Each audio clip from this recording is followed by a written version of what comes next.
Hello. My father has been persecuted, targeted by far-left Democrats funded. 好，大家好，现在呢，这里是共和党全国代表大会的会场，在那个威斯康星州的 Milwaukee 市哈。那今天呢是共和党大会的第4天，也就是最后一天。再过不久啊，大概可能啊，就是预计的呢是在大概10几分钟呢。川普总统就会出现在台上，要进行他的接受提名的演讲。那么现在在台上的是他的小儿子 Eric Trump。Eric Trump 在演讲做介绍他的父亲。那么等着 Eric 讲完之后呢，就会出现就是川普之前就是正式介绍川普上台的嘉宾。他是谁呢？他叫 Dana White。Dana White 呢，他是终极格斗锦标赛的首席执行长。他是川普的几十年的老朋友，那么他会怎么样来介绍川普呢？是很多人好奇的。好，那么锁定新田面对面啊，我这个频道那是给您带来现场的直播以及很多的实地的采访，所以呢，如果还没有订阅新田面对面的朋友啊，现在赶紧就是点击订阅，打开小铃铛，这样就不会错过新的视频了。好，大家记得点赞、订阅、打开小铃铛。那我们现在呢，就是来看这个 Eric 川普他的演讲。He is not a threat to democracy. He is a threat to those who despise our republic, many whom are bought and sold, bribed and coerced, people who have never signed the front of a check, and who have been dependent on the government their entire adult lives.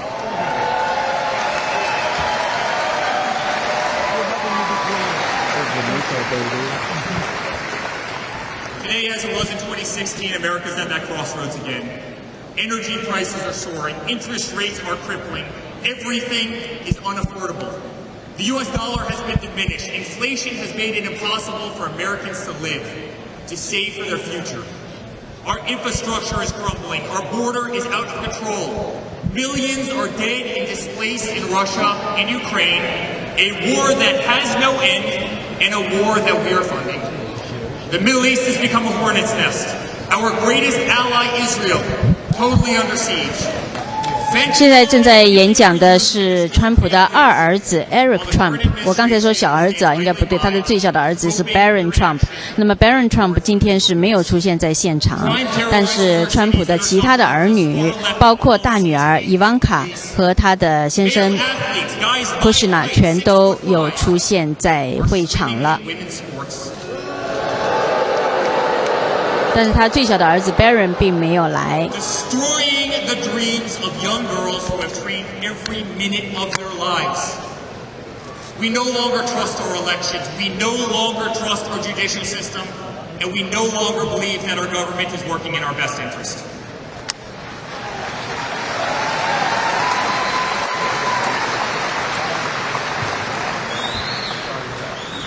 In spite of where we are today as a nation, I'd like to speak to every American. To the homeless veteran, sleeping under a bridge, as illegal immigrants are housed in the most expensive hotels in New York. I'm sorry. We know it's wrong, and we will fix it.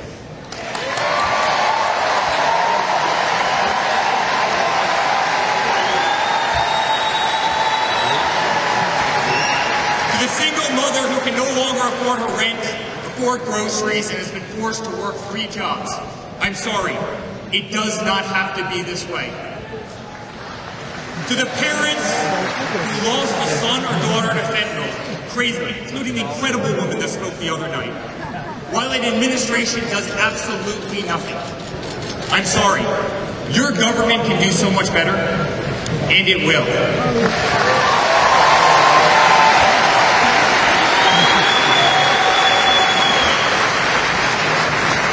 To the children who are being brainwashed instead of learning the fundamentals of school, I'm sorry. There are teachers who care, and my father will empower them.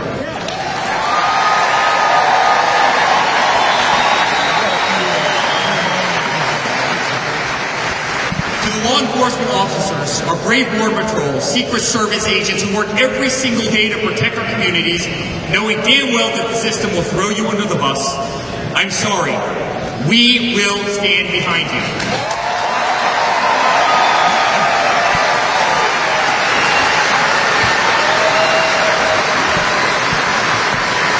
Commuters often petrified to take a bus, take a train, or walk the streets in cities across our nation, I'm sorry. That man right there will fix this.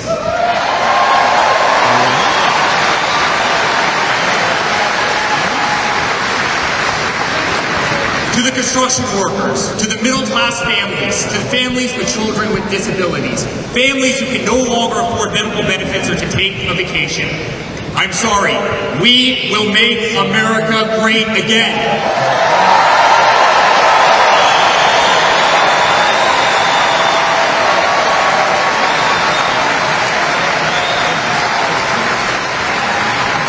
And to my father, who has been ruthlessly silenced, slandered, and attacked by a corrupt administration, I'm sorry. We know, and America knows, that they're not just after you, they're after all of us, and you just have to be standing in their way.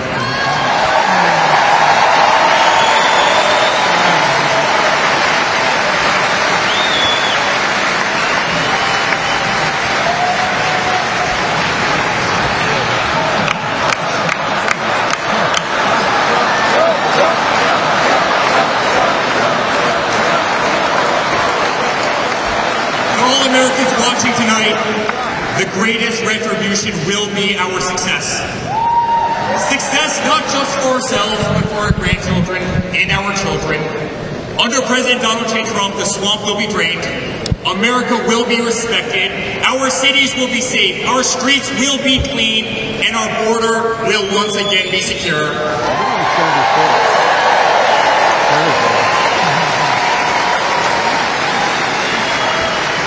We will have peace. We will have prosperity. Your hard-earned tax dollars will enrich a better America, not be squandered in corrupt foreign nations. Education will be handed back to the states. We will no longer be 30th in the world. We will be first.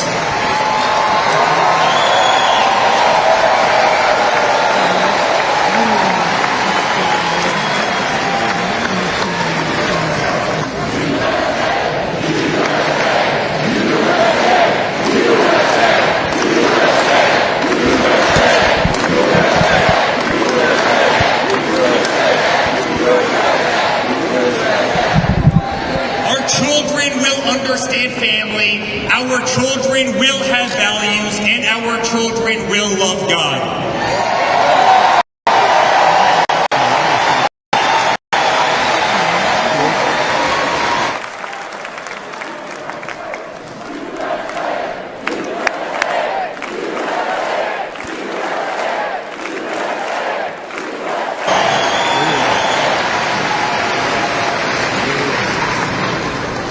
As a son, I've never been more proud of a person in my life. A man who has defied all odds more than once. A man who believed in the promise of America when others turned away. A man who saw a nation in need of a champion and answered that call with unwavering determination and courage. A man who survived the bullet that was intended to eliminate him permanently from our future and from our family. Never have I been more proud to be a father.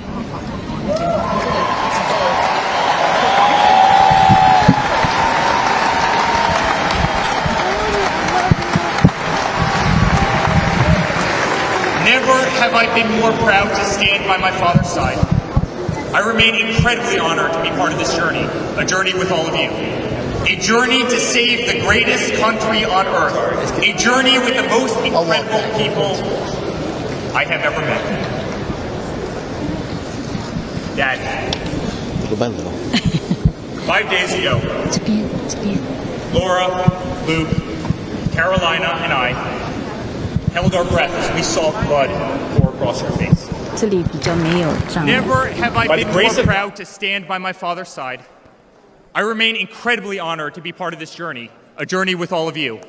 a journey to save the greatest country on earth, a journey with the most incredible people I have ever met.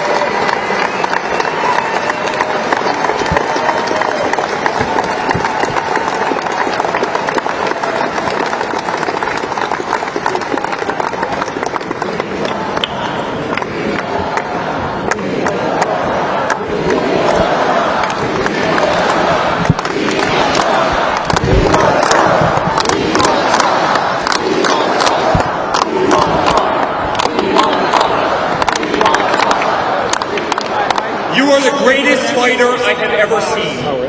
You are strong, you are full of life, and you are unapologetic. Your optimism is contagious. Your backbone is unbreakable. Your conviction to fight for what is right and against all that is wrong is truly next level.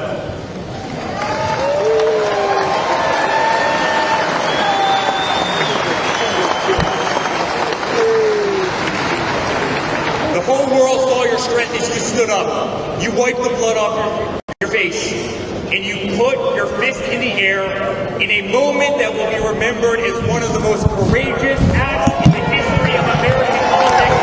You shouted,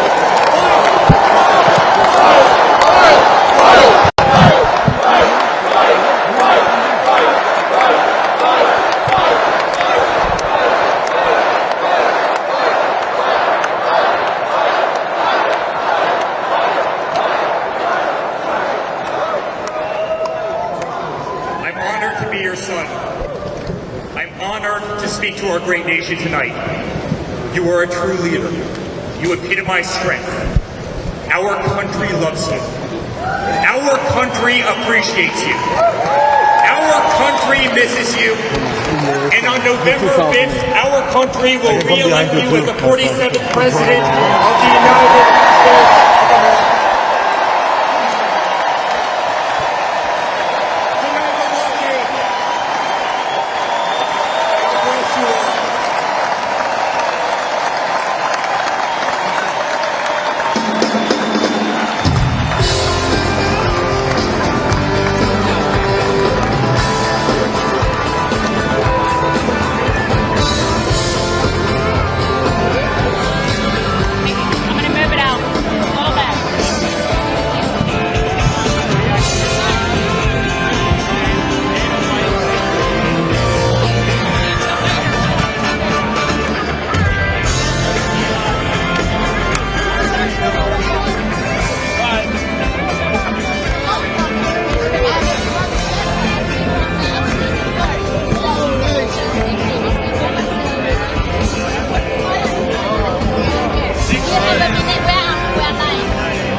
Okay, so here, 我们这里是旁边就是前纽约的国会议员 Lee Zeldin 啊，我们来问他一下，我会用英文问。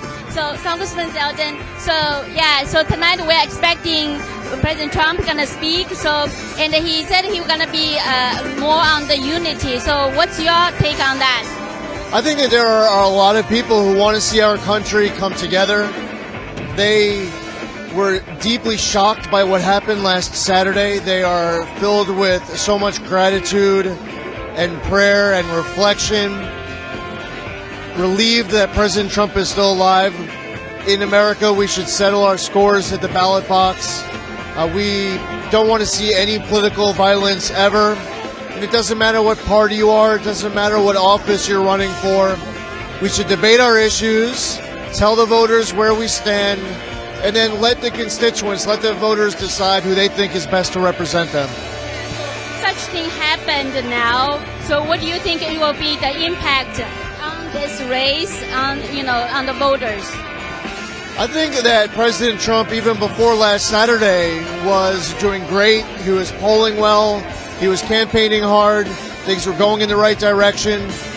As you can see with this convention, the Republican Party is unified. While we're here, the Democratic Party is trying to figure out who they should even nominate. So I'm feeling good about where things are right now with this campaign, but we got to work hard and take nothing for granted. So how do you feel about the significance of President Trump chose Senator J.D. Vance as the vice president? I know J.D., he's a friend, he's smart, he's a former U.S. Marine. He came from poverty, never forgot where he came from, even though he's a successful entrepreneur and a senator, and now our next vice president.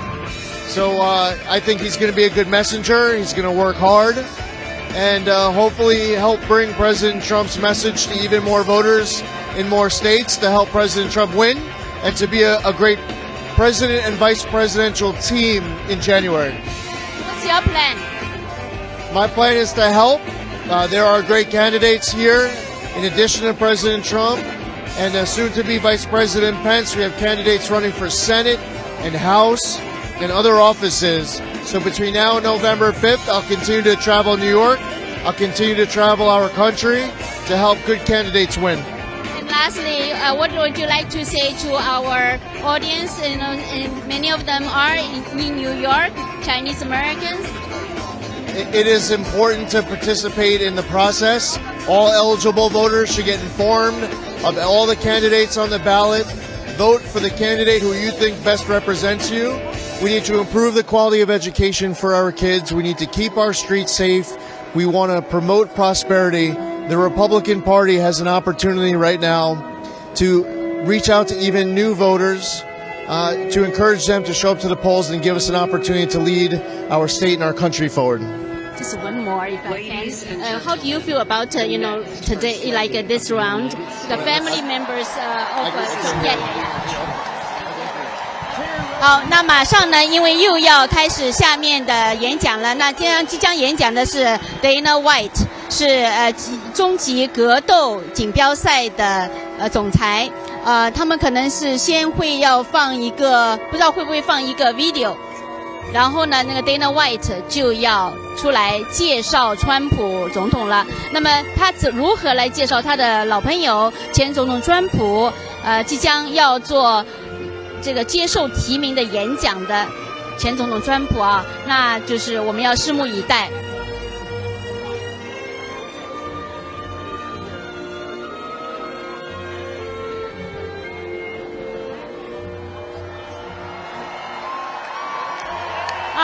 现在是前第一夫人 Melania Trump 出现，大家在这些观众啊，咱们共和党的代表们呢，都在为他欢呼。这是 Melania Trump 呢第一次在这次的共和党大会出现。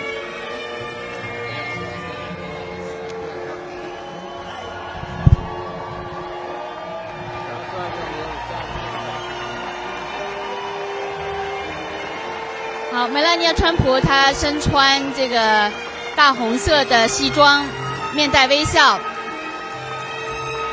然后出现在了这个就是川普和万斯太太他们的同样的这个坐席那边，旁边呢是站着川普的大女儿、小女儿，还有他们的另一半，以及小川普。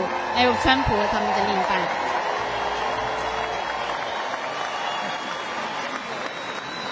那么拉尼亚川普他向观众微笑挥手的时候是一阵欢呼啊。好，现在呢是他们放一个视频。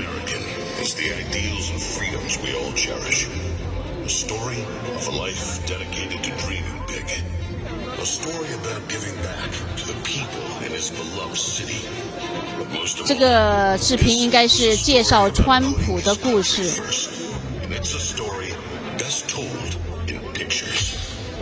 这是一个他们用川普的这个历史上的照片，从他的很年轻的时候开始。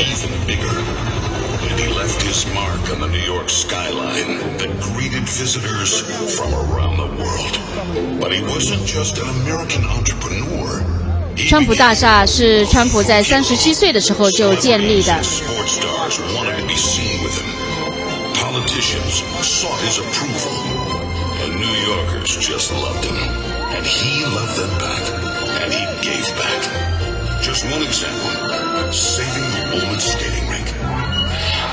现在看到的是这个纽约中央公园的这个溜冰场啊，这个当时的纽约市政府呢要花1200万块钱来修复这个溜冰场，结果呢都修不成。你说要修6年呐，1200万都修不好。但是川普在半年之内就把它花了很少的钱就把它修好了。这个故事呢是在他的这个书啊叫《Art of Deal》里面有写的。How we're really making other people live like kings and we're not. You've said, though, that if you did run for president, you believe you'd win. Well, I don't know. I think I'd win. I tell you what, I wouldn't go in to lose. I've never gone into losing. I would say that I would have a hell of a chance of winning because I think people, I don't know how your audience feels, but I think people are tired of seeing the United States ripped off. But who would ever run for president and leave such a glamorous life? Appearances in movies, best-selling books, widely popular TV show. But for Donald J. Trump, the calling to save his country was even stronger. The mission, more important. The number of Americans being left behind, too large. And so, in Donald Trump fashion, he announced he was running for president, in it to win. And he did.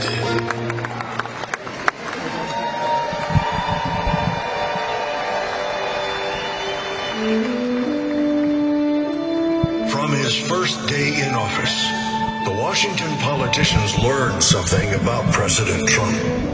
He's not afraid to fight for what he believes in. They call that having the courage of your convictions. First up, the Trump tax cuts.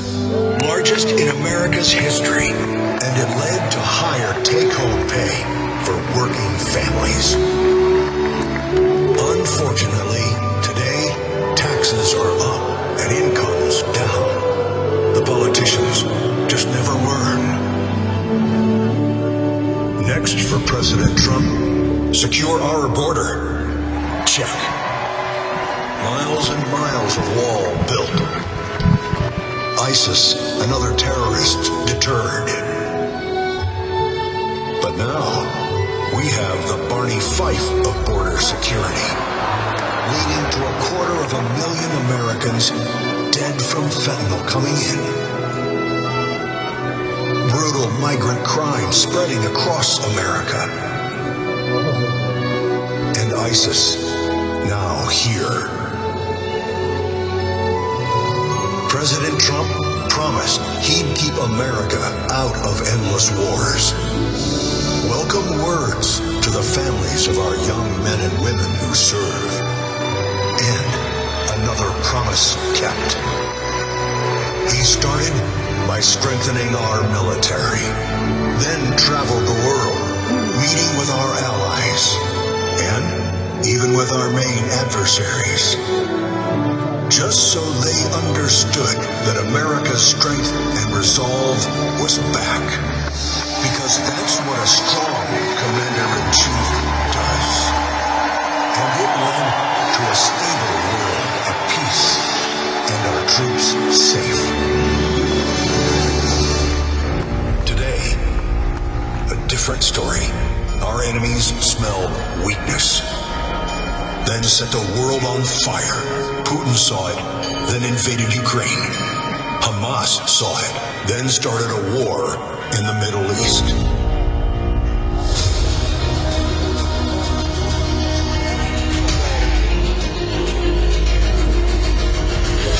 There's one more thing we've learned about President Trump. He believes so strongly in America, so optimistic for our possibilities, and so committed to fighting to once again make our country great, that there is nothing to stop it.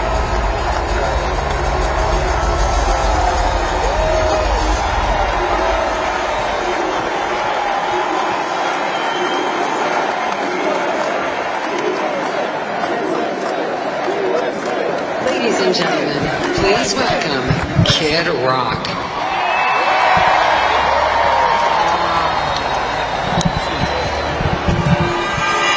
What up, America? If you're ready for President Trump to take the stage, I need everybody to stand up. I need everybody to put a fist up in the air. Everybody, get a fist up in the air. Now follow me. Say flight, flight. Say flight, flight. Say flight, flight. Say Trump, scream.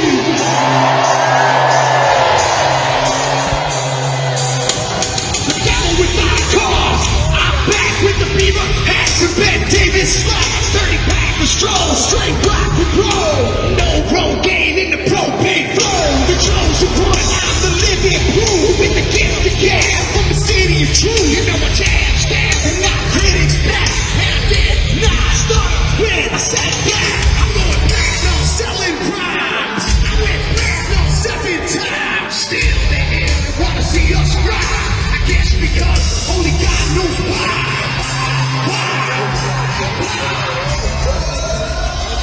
They call me cowboy, I'm a singer of black. Throw a fist in the air, let me see where you're at. Say fight, fight, fight, fight. Say fight, fight, fight, fight. Say fight, fight, fight, fight. Say Trump, Trump, Trump.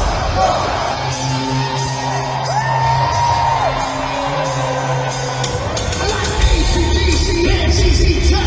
We'll see this beasties in the kings of rock. Skinner, Cedar, Lynn, Cornerstone. The David Attico and No Show Jones. Yeah, pass that bottle around. The rock from Detroit, the soul from Motown. He on the back, straight Detroit beer. Attacks the Mac, it's like back to back. Never gave a pay, I don't play with ass. Well, watch me rock with Liberace Flash. I'll rock the Clash, boy bands are trash. I like Johnny Cash, the Grandmaster Flash. Flash, flash, flash. They call me cowboy, I'm a singer of black. Throw a fist in the air, let me see where you're at. Say fight, fight, fight. Say fight, fight, fight, fight. Say fight, fight, fight, fight. Say Trump, Trump, Trump, Trump.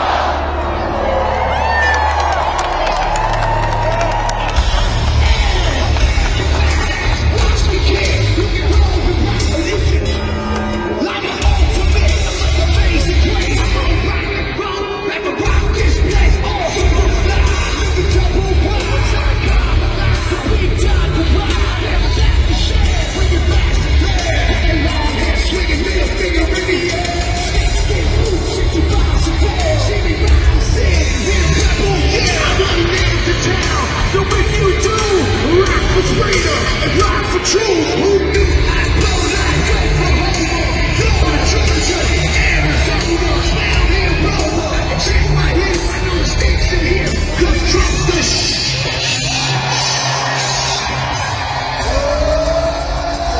They call me cowboy, I'm a singer of black. Throw a fist in the air, let me see where you're at. Say Trump, Trump, Trump, Trump. Say Trump, Trump, Trump, Trump. Say Trump, Trump, Trump, Trump. Say Trump,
好，现在出现在主席台上的呢，就是 Dana White， 是终极格斗锦标赛的首席执行长，他将要来介绍川普出场。President Trump asking me if I'd be willing to speak tonight. As usual, there was no pressure, no demands. He asked me as a friend, and of course I said yes. Then, after I accepted his offer, he sent me a text message, and I just want to read to you a little piece of what President Trump wrote to me.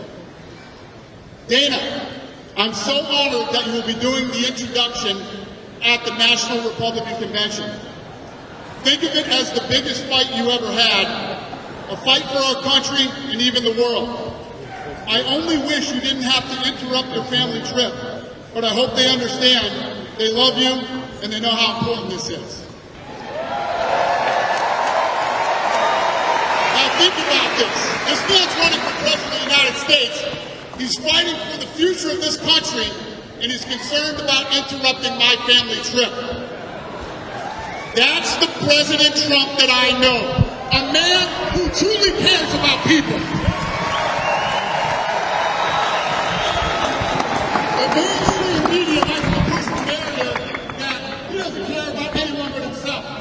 I absolutely know that's not the truth because I've been friends with this guy for 25 years. And for the people who know me, they'll know this is true. I just want to make something very clear. Nobody in the Trump campaign has ever told me what to say. Nobody tells me what to say, and I'm nobody's puppet.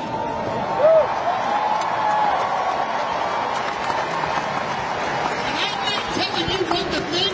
I'm telling you what I know. And I know President Trump. I know President Trump is a fighter. I've been saying this since 2015. Now look at what's happened over the last 10 years. We have all seen it with our own eyes. I'm in the tough guy business, and this man is the toughest, most resilient human being that I've ever met in my life. The higher the stakes, the harder he fights, and this guy never, ever gives up. So what's at stake here? The answer is in President Trump's text, and I quote, "A fight for our country." I know why he's running for president again. Why else would he put himself through everything he's dealt with just to get back here? We all know he doesn't need this. This guy's got a great life, he has a beautiful family, and he has achieved everything that you could possibly achieve in life. I know President Trump is literally putting his life on the line for something bigger than himself.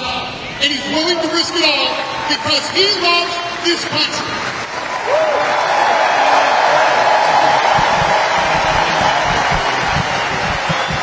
And I know he wants what's best for the American people. All American people. I know he's running for president to save our American dream. I'm living the American dream, and I know the American dream is very real. Whether you were born in this country or came here from someplace else, this is the last real land of opportunity. President Reagan once said, government's first duty is to protect the people, not run their lives. And if you're buried in government red tape, how will you ever start your own business? If you're struggling to pay your bills, how can you ever afford to start a family? And if you don't feel safe in your own town, why would you ever buy a house? I know that President Trump is fighting to save the American dream, and that's what's at stake in this election. We are choosing who we want to lead us in this fight. I know President Trump is a proven leader, a fearless leader, and this country was in a much better place when he was in the Oval Office. In my mind, the choice is clear. But this election, we all get to choose. I know I'm going to choose strength and security. I know I'm going to choose opportunity and prosperity. I know I'm going to choose real American leadership and a real American badass.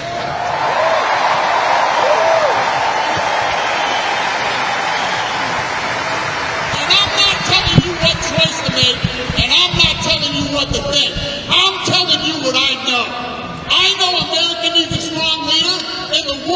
needs a strong America. I know Donald J. Trump is the best choice for President of the United States. My fellow Americans, it is my honor to introduce the 45th and soon to be 47th President of the United States, Donald J.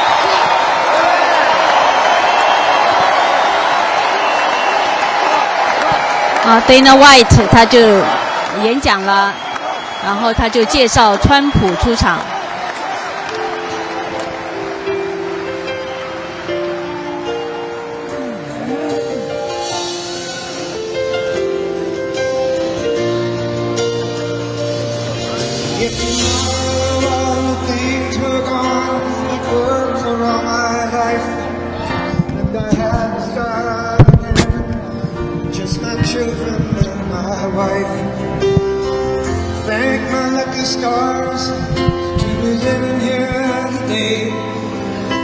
刚才就是刚才是这个 Dana White， 他是终极格斗锦标赛的首席执行长，介绍了他所认识的川普。他说他并不是要教大家怎么来想、怎么来思考，而是说要告诉他所知道的川普。好，那具体的呢，待会儿就是在这个川普总统他做完演讲之后啊，我们就是这个直播会继续在这个新田面对面频道做，所以呢一定请您订阅这个频道。那么等到这个川普演讲结束之后啊，就请您赶快到方伟方伟时间啊，到方伟时间他会做很及时的这个翻译和解读。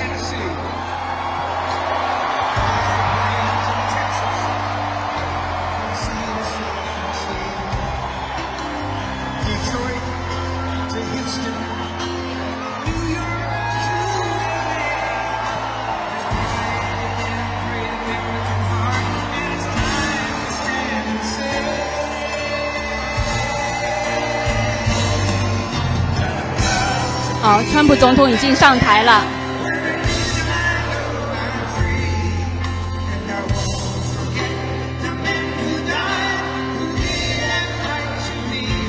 现在正在演唱的这个就是 Lee Greenwood 乡村歌手，他唱的歌就是 God Bless the USA。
好，川普上台了，他还向观众敬礼啊。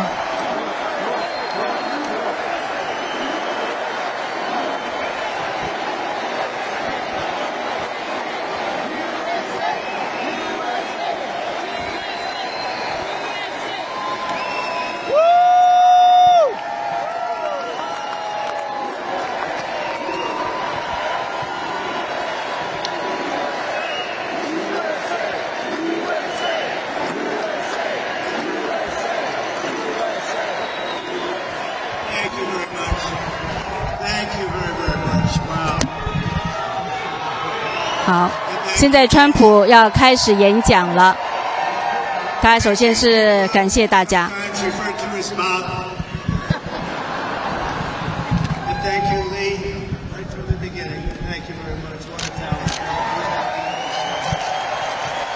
他感谢 Lee Greenwood 他唱的这个歌。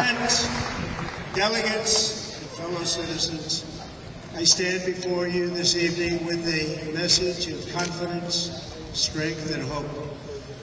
4 months from now, we will have an incredible victory, and we will begin the 4 greatest years in the history of our country. Together we will launch a new era of safety, prosperity, and freedom for citizens of every race, religion, color, and creed. The discord and division in our society must be healed. We must heal it quickly. As Americans, we are bound together by a single faith and a shared destiny. We rise together or we fall apart. I am running to be president for all of America, not half of America, because there is no victory in winning for half of America. So tonight, with faith and devotion, I proudly accept your nomination for president.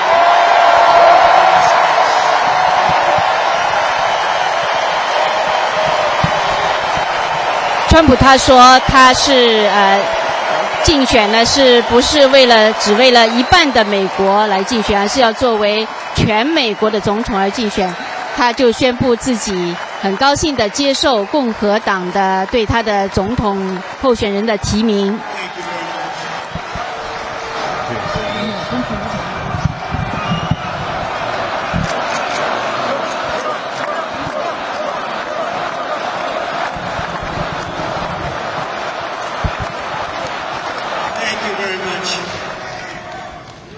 And we will do it right. Let me begin this evening by expressing my gratitude to the American people for your outpouring of love and support following the assassination attempt at my rally on Saturday.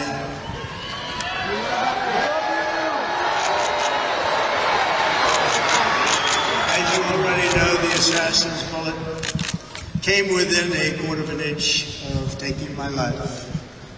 So many people have asked me, what happened? Tell us what happened, please.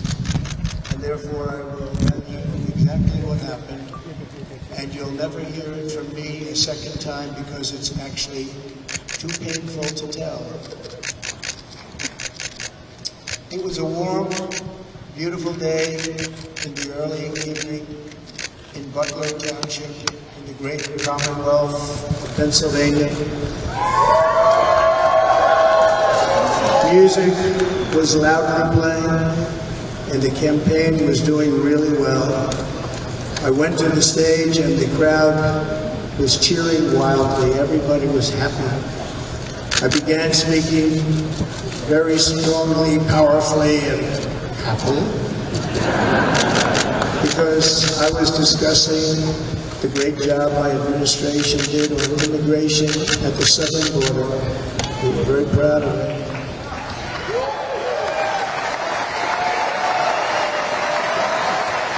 Behind me and to the right was a large screen that was displaying a chart of border crossings under my leadership. The numbers were absolutely amazing. In order to see the chart, I started to, like this, turn to my right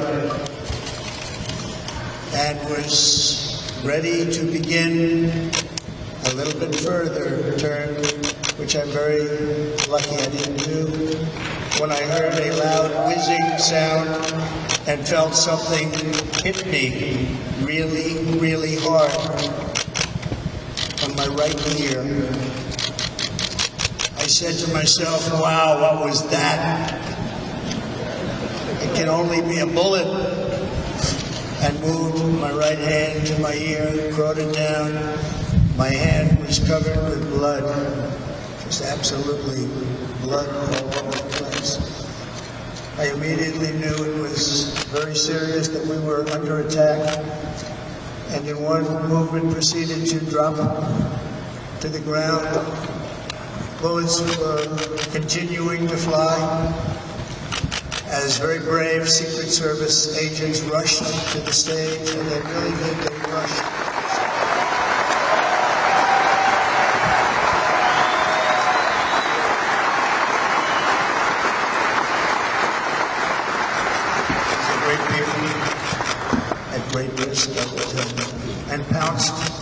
on top of me so that I would be protected. There was blood pouring everywhere, and yet in a certain way I felt very safe because I had God on my side.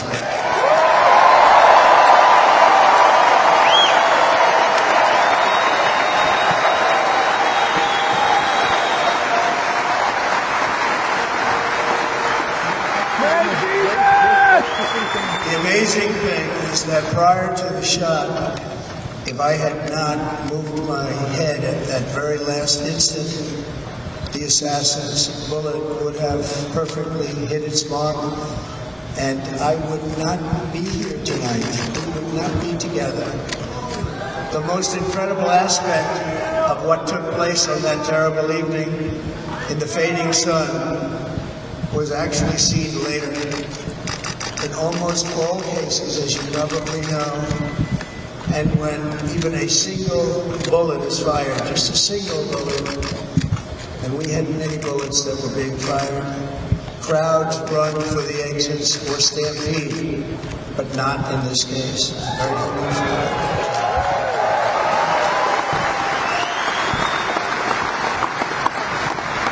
This massive crowd of tens of thousands of people stood by and didn't move an inch.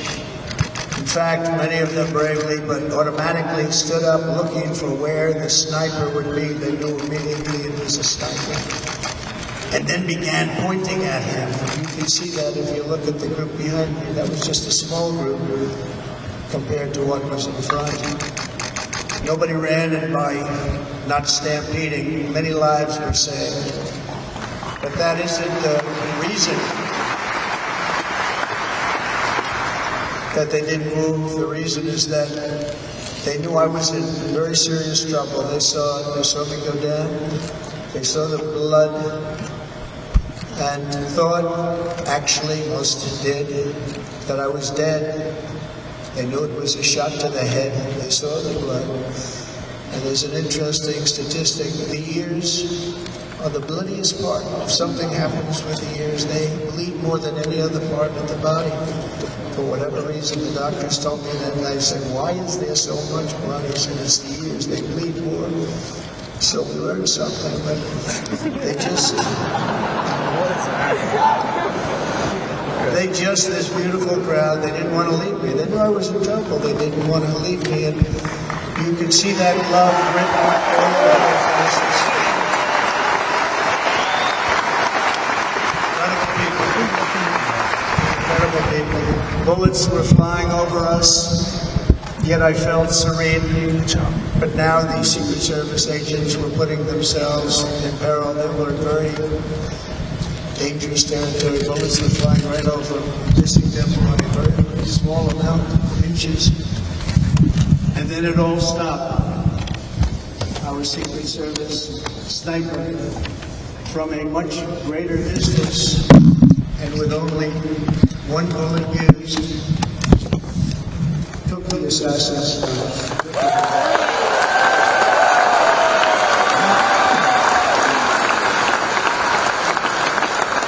I'm not supposed to be here tonight. I'm not supposed to be here.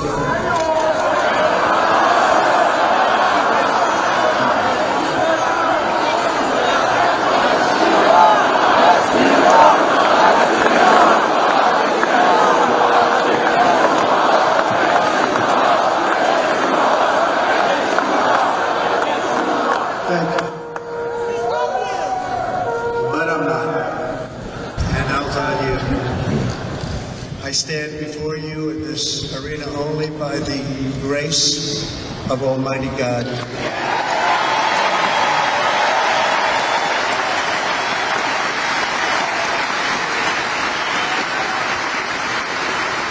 In watching the reports over the last few days, many people say it was a providential moment. Probably was. When I rose surrounded by Secret Service, the crowd was confused because they thought I was dead, and there was great, great sorrow. I could see that on their faces as I looked out. They didn't know I was looking out. They thought it was over. But I could see it. I wanted to do something to let them know I was okay.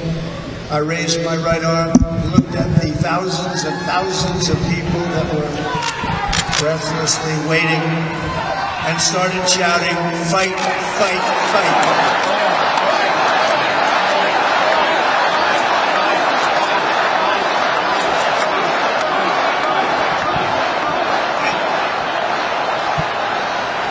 Once my clenched fist went up, and it was high into the air, you've all seen that, the crowd realized I was okay and roared with pride for our country like no crowd I have ever heard before.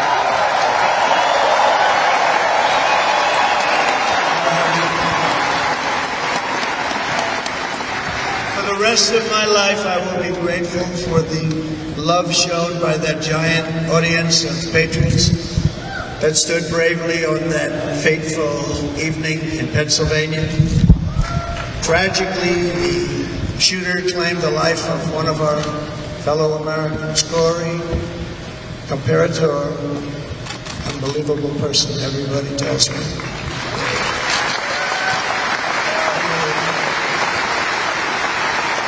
And seriously wounded, two other great warriors, spoke to them today, David Dutch and James Copenhagen. Great people. I also spoke to all three families of these tremendous people. Our love and prayers are with them, and always will be. We're never going to forget them. They came for a great rally. They were serious Trumpsters, I want to tell you. They were serious Trumpsters, and still are. But Corey, unfortunately, we have to use the past tense. It was incredible. He was a highly respected former fire chief, respected by everybody. He was accompanied by his wife, Helen, incredible woman I spoke to today, devastated, and two precious daughters. He lost his life selflessly acting as a human shield to protect them from flying bullets. He went right over the top of them and was hit. What a fine man he was.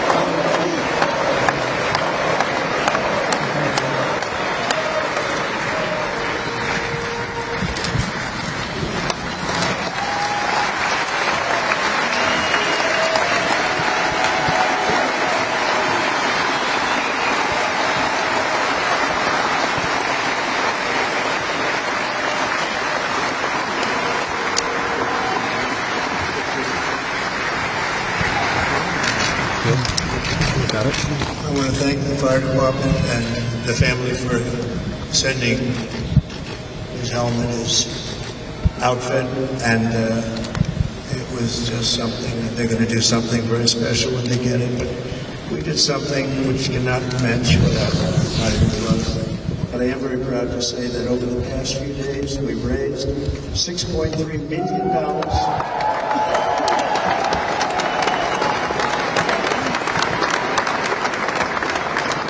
Families of David, James, and Corey, including from a friend of mine, just hold on, check right here, $1 million.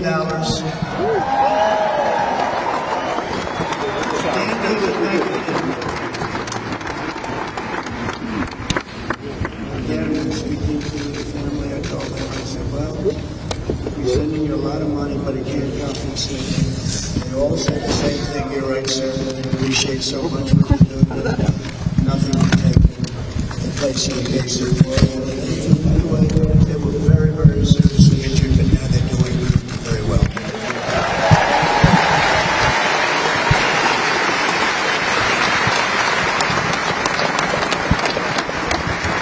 Warriors. So now I ask that we observe a moment of silence in honor of our friend Corey.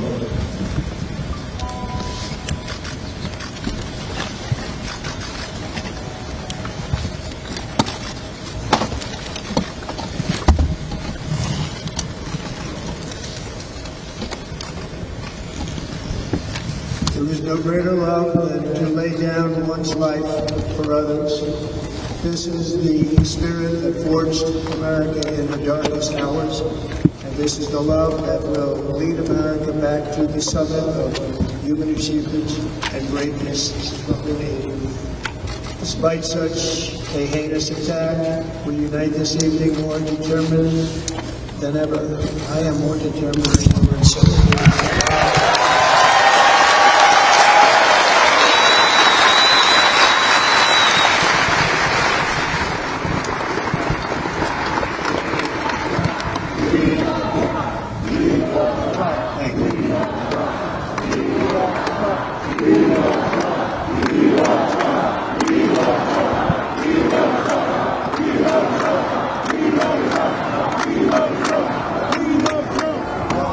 Our resolve is unbroken and our purpose is unchanged to deliver a government that serves the American people better than ever before. Nothing will stop me in this mission because our vision is righteous and our cause is pure.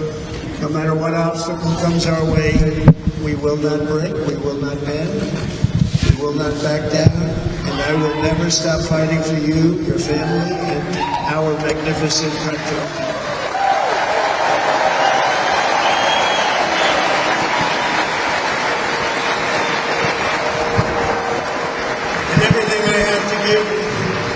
All of the energy and fight in my heart and soul, I pledge to our nation tonight. Thank you very much. I pledge that to our nation. I'm going to turn our nation around, and I'm going to do it very quickly. Thank you.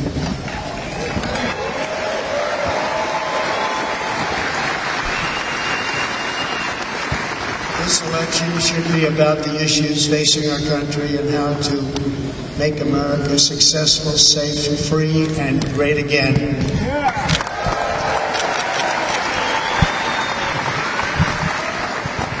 the age when our politics too often divide us, now is the time to remember that we are all fellow citizens. We are one nation under God, indivisible, with liberty and justice for all.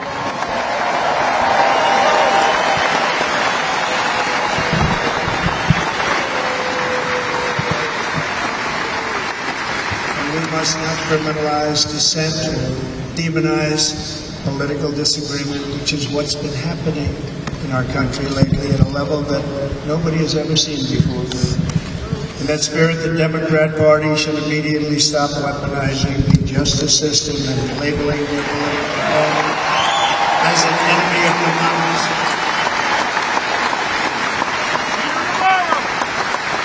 Especially since that is not true. In fact, I am the one saving democracy for the people of America.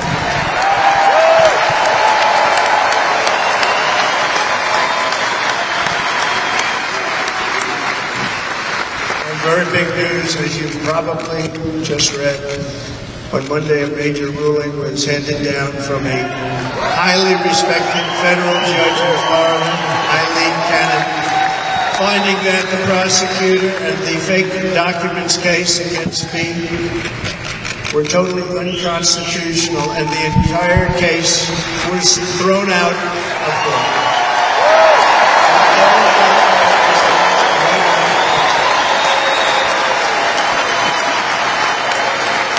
The Democrats want to unify our country. They should drop these partisan witch hunts, which I have been going through for approximately 8 years. And they should do that without delay and allow an election to proceed that is worthy of our people. We're going to win it anyway.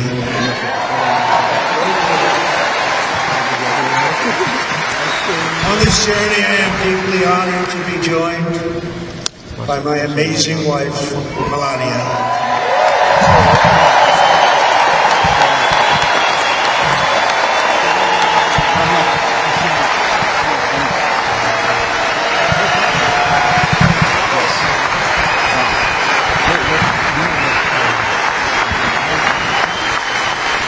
Sorry, thank you. And Melania, thank you very much. You also did something really beautiful, a letter to America calling for national unity, and it really took the Republican Party by surprise, I will tell you. It was beautiful.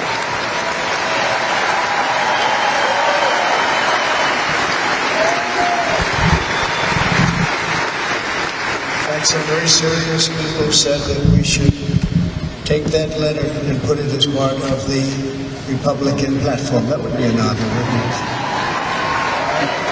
Mr. Congressman? But it captivated so many, so I also want to thank my entire family for being here. Don, Kimberly, Ivanka, Jared, Eric, and Lara, Tiffany and Michael, Baron, we love our Baron.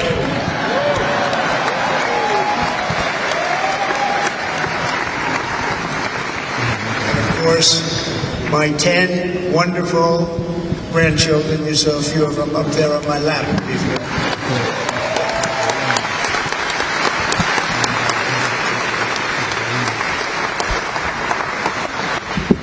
And how good was Dana?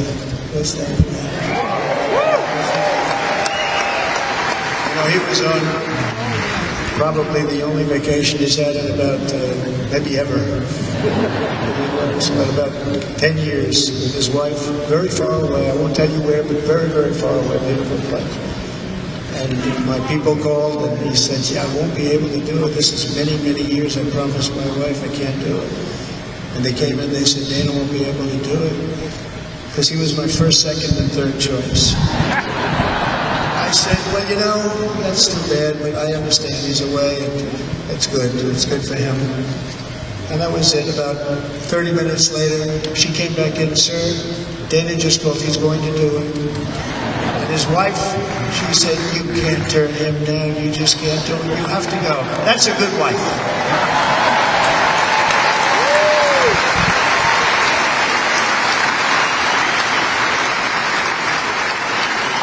So he got on a plane, he got here a little while ago, now he's going to get on the plane in a little while and he's going to go back home to his wife.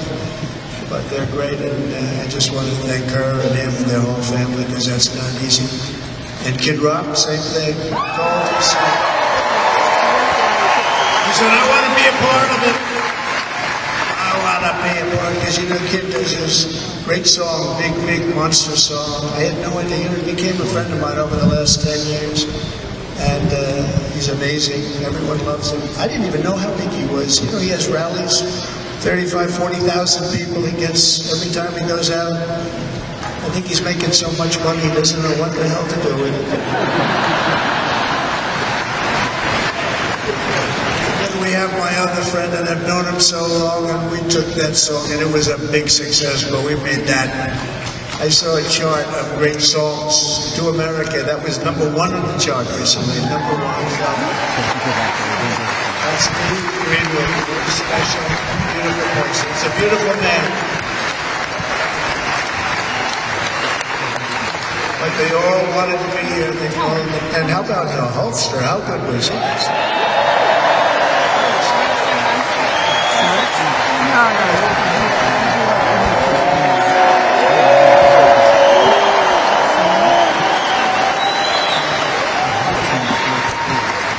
You know, they may call that entertainment. I know about entertainment, but when he used to lift a 350-pound man over his shoulders and then bench press him 2 rows into the audience, I say, maybe entertainment, but he is one strong son of a gun. I watched it many times. There aren't a lot of entertainers that can do that, right? You were fantastic. Thank you very much. Followed by Eric, what was that all about? Boy, that was good. I didn't want to really come up here. But he was so great, and he's such a good young man. He went through a lot of trouble, and Don last night was incredible. They went through so much trouble. They got subpoenaed more than any people probably in the history of the United States. Every week they get another subpoena from the Democrats, crazy Nancy Pelosi, the whole thing just boom, boom, boom. They've got to stop that because they're destroying our country. We have to work on making America great again, not on beating people. And we won. We beat them in all. We beat them on the impeachments. We beat them on indictments. We beat them. But the time that you have to spend, if they were to devote that genius to helping our country, we'd have a much stronger and better country.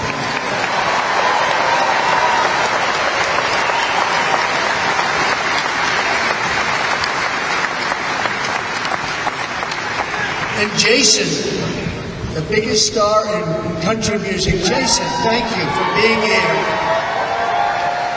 Jason, thank you very much. Jason all day is good. I like his wife even better, by the way. Thank you, Jason.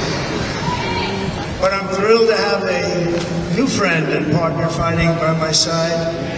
The next Vice President of the United States, the current Senator, J.D. Vance, is in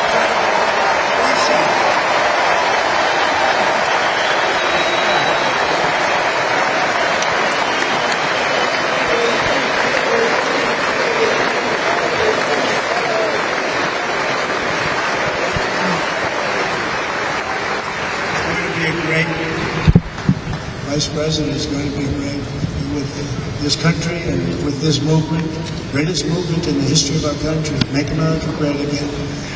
When they criticized it, they said, we're going to try and stop MAGA. I said, MAGA is making America great again. What are you going to stop? There's nothing to stop. And they say, oh, that's right. It's very tough to fight it. And all of the people that did try and fight it have failed. And he's going to be with us for a long time, and it was an honor to select him. Great student at Yale. His wife was a great student at Yale. They met at Yale. These are two smart people. So, J.D., you're going to be doing this for a long time. Enjoy the ride.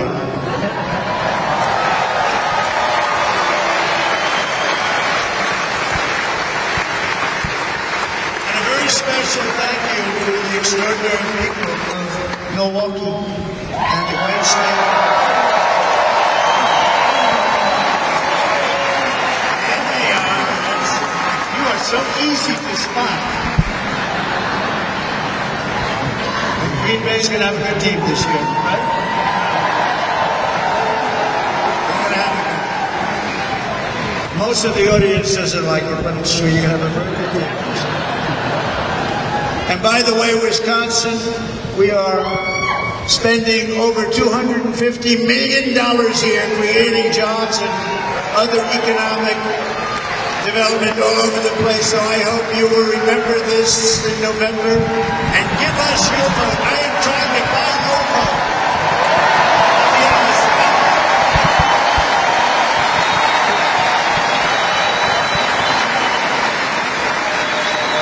I promise we will make Wisconsin great again. We're going to.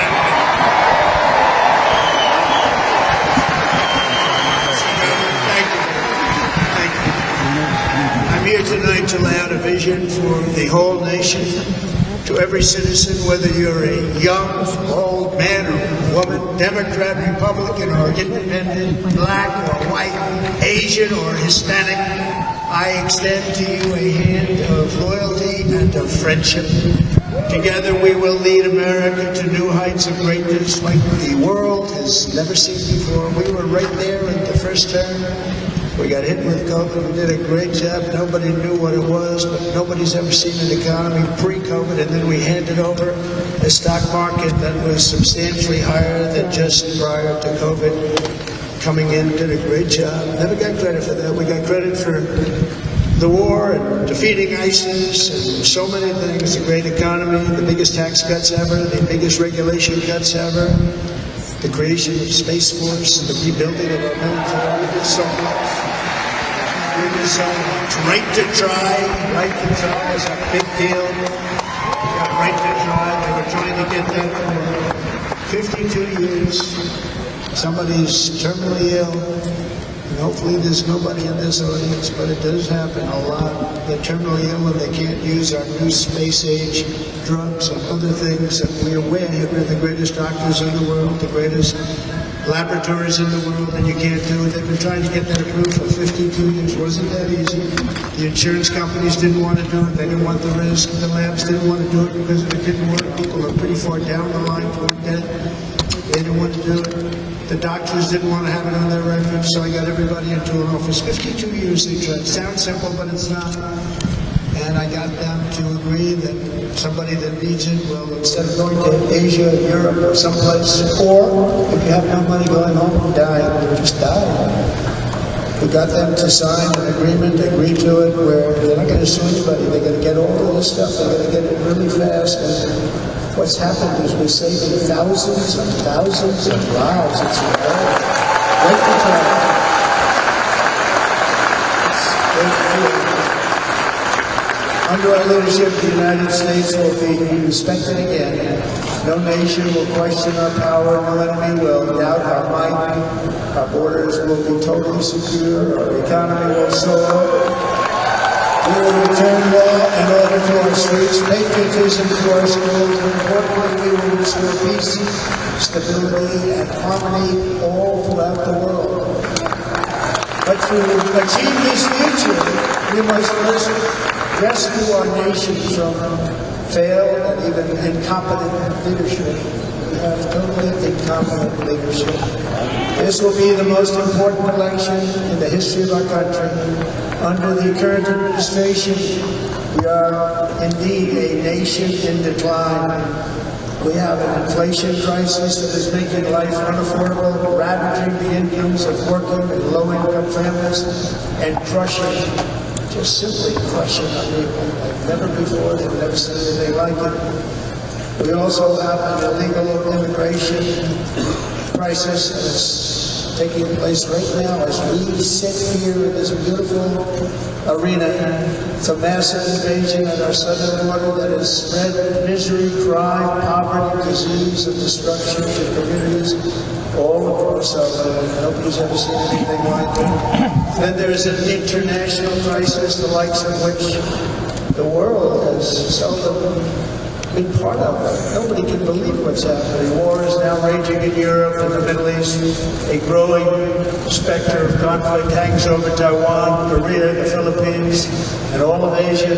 And our planet is teetering on the edge of World War III.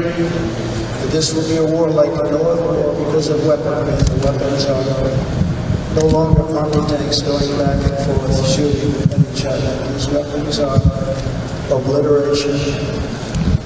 It's time for a change. This administration can't come close to solving the problems. We're dealing with very tough, very fierce people. They're fierce people. And we don't have fierce people. We have people that are a lot less than fierce, except when it comes to cheating on elections and a couple of others.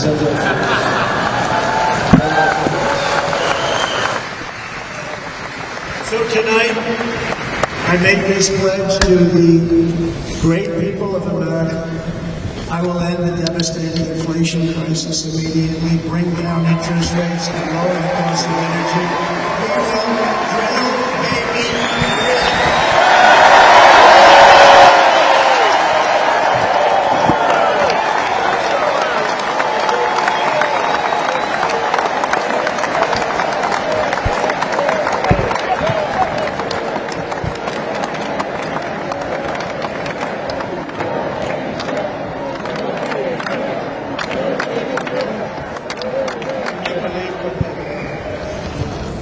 by doing that, we will lead a large-scale decline in prices. Prices will start to energy raised it. They took our energy policies and destroyed them. Then they immediately went back to it, but by that time, so much was lost. But we will do it at levels that nobody's ever seen before. We'll end lots of different things. We'll start paying off debt and start lowering taxes even further. We gave you the largest tax cut. You know, people don't realize our tax is way down, way down, and yet we took in more revenues the following year than we did when the tax rate was much higher. Most people said, how did you do that? Because it was incentive. Everybody was coming out of the country. They were bringing back billions and billions of dollars into our country. The companies made it impossible to bring it back. The tax rate was too high, and the legal complications were far too great. I changed both of them, and hundreds of billions of dollars by Apple and so many other companies were put back into our nation. We had an economy the likes of which no nation had ever seen. In China, we were meeting them at levels that were incredible. And they know we'll do it again, we'll do it even better. I will end the illegal immigration crisis by closing our border and finishing the war, most of which I've already done.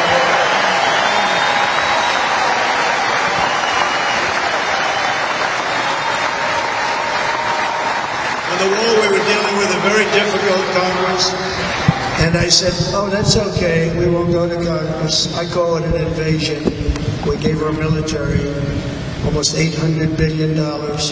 I said, I'm going to take a little of that money because this is an invasion. And we built, most of the wall is already built, and we built it through using the funds because what's better than that? We have to stop the invasion into our country that's killing hundreds of thousands of people a year. How can we let that happen? I will end every single international crisis that the current administration has created, including the horrible war with Russia and Ukraine, which would have never happened if I was president, and the war caused by the attack on Israel, which would have never happened if I was president. Iran was broke. Iran had no money. Now Iran has $250 billion.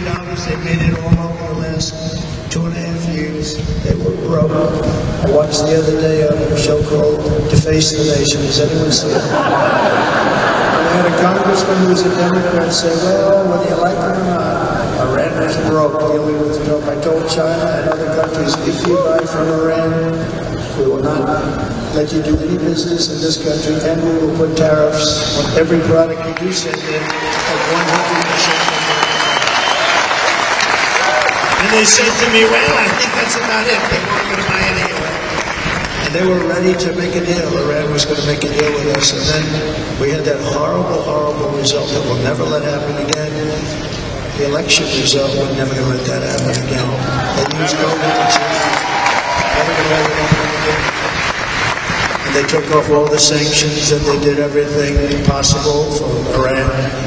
And now Iran is very close to having a nuclear weapon, which would have never happened. This is a shame what this administration, the damage that this administration has done. And I say it often. If you took the 10 worst presidents in the history of the United States, think of it, the 10 worst, added them up, they will not have done the damage that Biden has done. I'm only going to use the term once. I'm not going to use the name anymore, just one time. The damage that he's done to this country is unthinkable. It's unthinkable.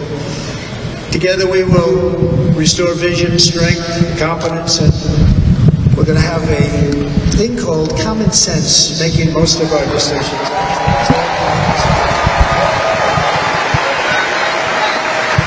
Just a few short years ago, under my presidency, we had the most secure border and best economy in the history of our country, in the history of the world. We had the greatest economy in the history of the world. We had never done anything like it. We were beating every country, including China, by leaps and bounds. Nobody had seen anything like it. We had no inflation, soaring incomes were going. Nobody can believe it. You can't believe what happened 4 years ago is happening now in reverse.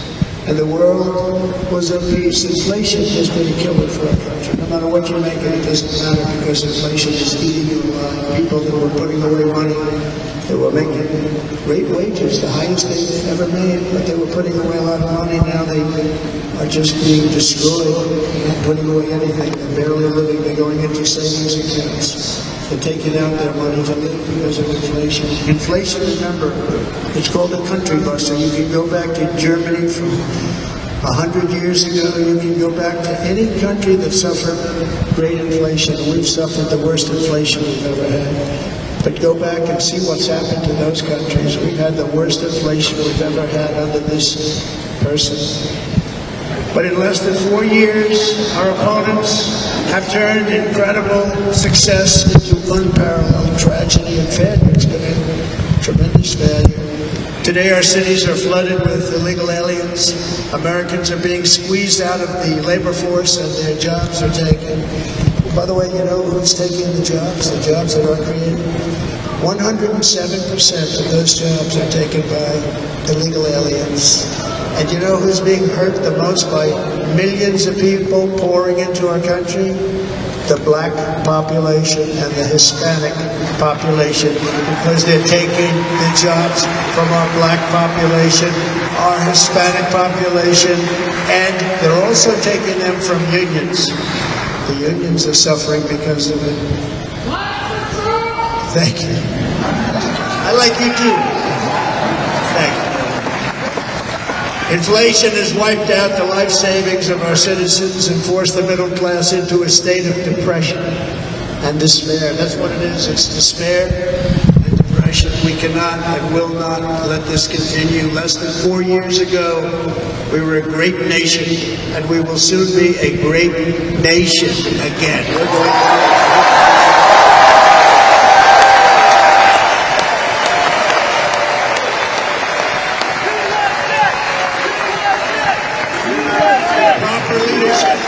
every disaster we are now enduring will be fixed, and it will be fixed very, very quickly. So tonight, whether you've supported me in the past or not, I hope you will support me in the future, because I will bring back the American dream. That's what we're going to do.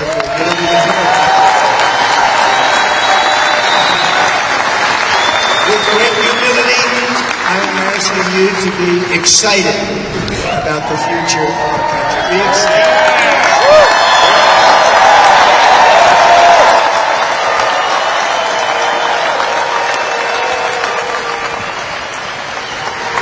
By the way, the news reports, look at all of those big networks, they're all here.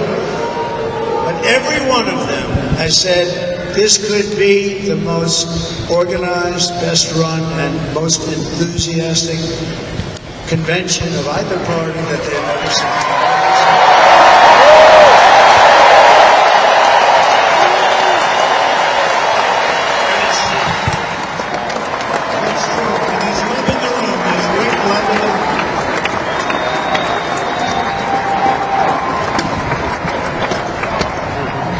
So I better finish strong, otherwise we'll blow it, and we can't let that happen. This was great. All of the great people that spoke, everybody hit a home run. I mean, there's not one that I can think of where I said, oh, gee, that wasn't great. Every single person. I refuse to be the only one. Don't do that to me. They're already getting ready. See, I gave them an idea.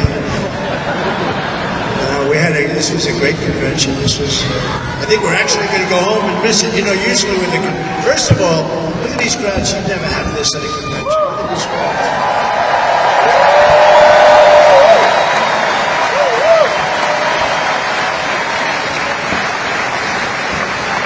Love, it's about love. This week, the entire Republican Party has formally adopted an agenda for America's renewal, and we saw that agenda, and it's very short compared to the long, boring, meaningless agendas of the past, including the Democrats. They write these things that are hundreds of pages long, and they never read them after they're... In their case, fortunately, they don't read them with us. It's a series of bold promises that we will swiftly implement when you give us a Republican House. And Mr. Speaker, we have a great Speaker of the House with us tonight.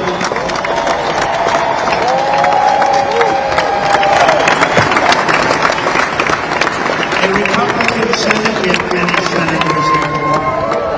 And send me back to our beautiful White House just a few short months from now. I'm talking about just it can't come fast enough.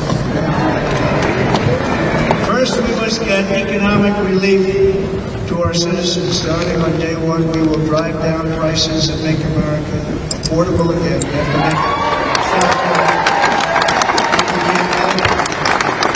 under this administration. Our current administration, groceries are up 57%, gasoline was up 60 and 70%, mortgage rates have quadrupled. And the fact is, it doesn't matter what they are because you can't get the money anyway. You can't buy houses. Young people can't get any financing to buy a house. The total household costs have increased an average of $28,000 per family under this administration. Republicans have a plan to bring down prices and bring them down very, very rapidly.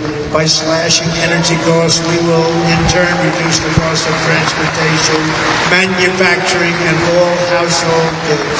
So much starts with energy. And remember, we have more liquid gold under our feet than any other country by far. We are a nation that has the opportunity to make an absolute fortune with its energy. We have it, and China does it. Under the Trump administration, just 3.5 years ago, we were energy independent, but soon we will actually be better than that. We will be energy dominant and supply not only ourselves, we will supply the rest of the world. With numbers that nobody has ever seen, and we will reduce our debt, $36 trillion. We will start reducing that, and we will also reduce your taxes still further. Next, and by the way, they want to raise your taxes 4 times. Think of it. And all my life I grew up watching politicians. I always loved politics, I guess. I was on the other side. I'd watch some politics, and they were always talking about, we will give you a tax cut. We will give you a tax cut. My whole life I was watching, I will give you a tax cut, right, Mr. Congressman? That's all they talked about. This is the only administration that said, we're going to raise your taxes by 4 times what you're paying now, and people are supposed to vote for them? I've never heard it. You're paying too much, we're going to reduce your taxes. Still further, we gave you the biggest one, as I said, we're going to give you more, and it's going to lead to tremendous growth. We want growth in our country. That's what's going to pay off for the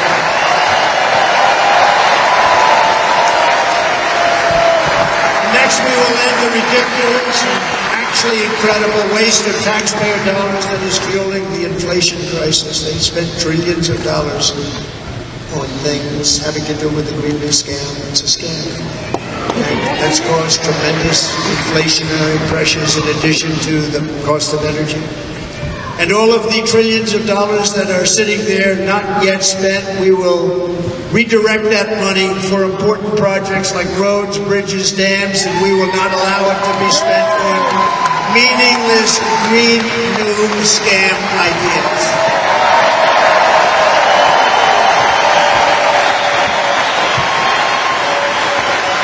And I will end the electric vehicle mandate on day 1.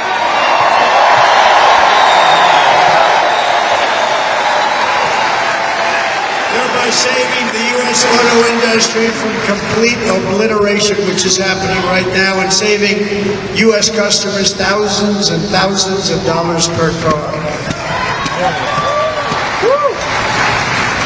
And right now, as we speak, large factories just started are being built across the border in Mexico. So with all the other things happening on our border, and they're being built by China to make cars and to sell them into our country. No tax, no anything. The United Auto Workers ought to be ashamed for allowing this to happen. And the leader of the United Auto Workers should be fired immediately. And every single auto worker, union and non-union, should be voting for Donald Trump because we're going to bring back car manufacturing and we're going to bring it back.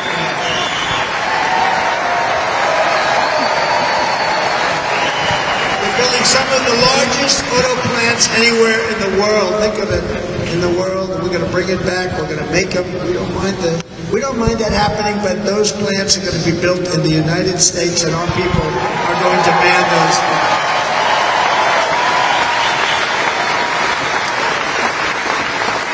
And if they don't agree with us, we'll put a tariff of approximately 100 to 200% on each car, and they will be unsellable in the United States. We have long been taken advantage of by other countries. And think of it, oftentimes these other countries are considered so-called allies. They've taken advantage of us for years. We lose jobs, we lose revenue, and they gain everything and wipe out our businesses, wipe out our people. I stopped it for 4 years. I stopped it, and we're really ready to make changes like nobody had seen before. And remember, a USMCA, I got rid of NAFTA, the worst trade deal ever made, and replaced it with USMCA, which is, they say, the best trade deal ever made. Actually, probably the best trade deal was the deal I made with China, where they buy $50 billion worth of our product. They were buying nothing. They buy $50 billion worth. They had to. But I don't even talk about it because of COVID. I don't even mention it, frankly, because of what happened with the China virus.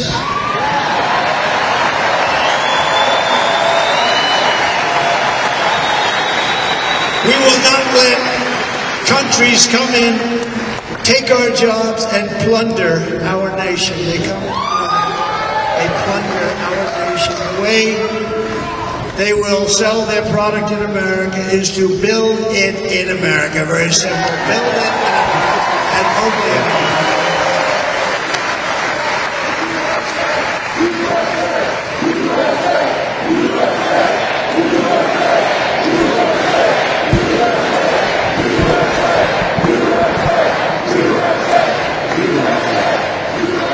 This very simple formula, and Congress has to go along with us, and they will.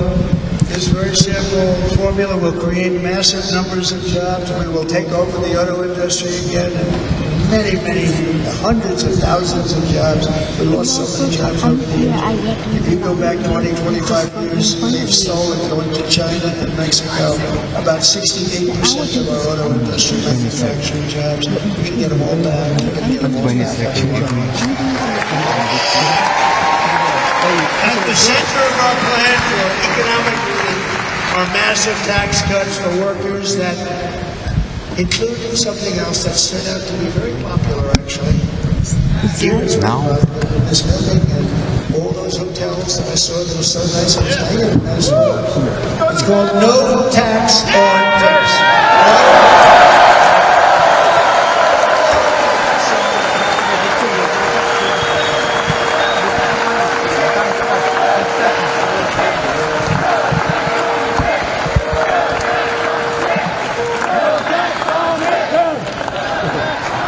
That by having dinner recently in Nevada, where we're leading by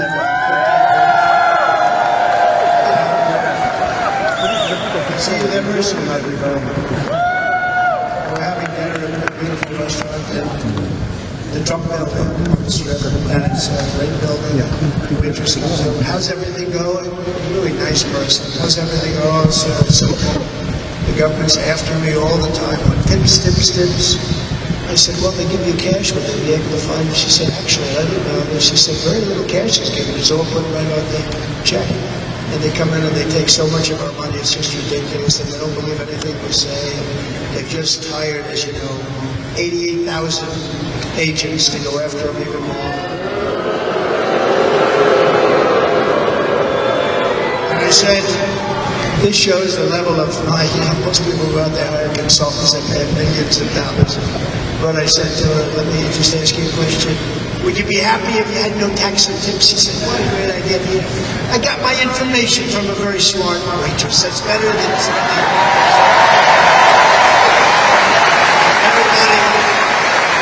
Everybody loves it. Waitresses, caddies, drivers. Everybody's a large group of people that are being really hurt badly. They make money, let them keep their money. I'm going to protect Social Security and Medicare. Democrats are going to destroy Social Security and Medicare because all of these people, by the millions that are coming in, they're going to be on Social Security, Medicare, and other things, and you're not able to afford it. They are destroying your Social Security and your Medicare. Under my plan, incomes will skyrocket, inflation will vanish completely, jobs will come roaring back, and the middle class will prosper like never, ever before, and we're going to do it.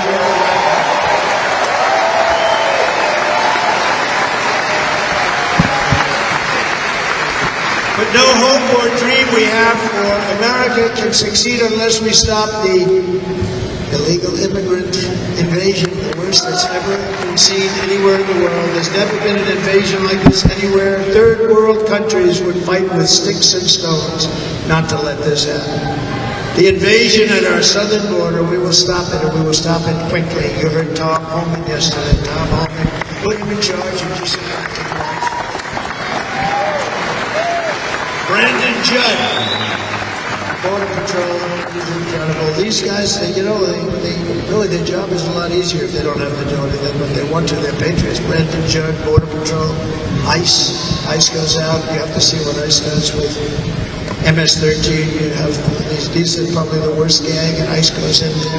And I know a lot of people in these rules here, and they're very tough people, but they don't want to do this job.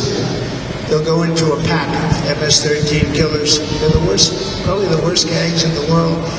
We have thousands of them. I moved thousands and thousands out in my 4 years. We moved them out, and it was a pleasure. But I used to go right into a pack of these killers, and you see fists flying, you see everything flying, and then they take them. They put them in a paddy wagon. They take them back and they get them out of our country. And the other countries weren't accepting them back. And I called up and I said, tell them that we're not giving them economic aid anymore. And the next day I got calls from all these countries that were terminated.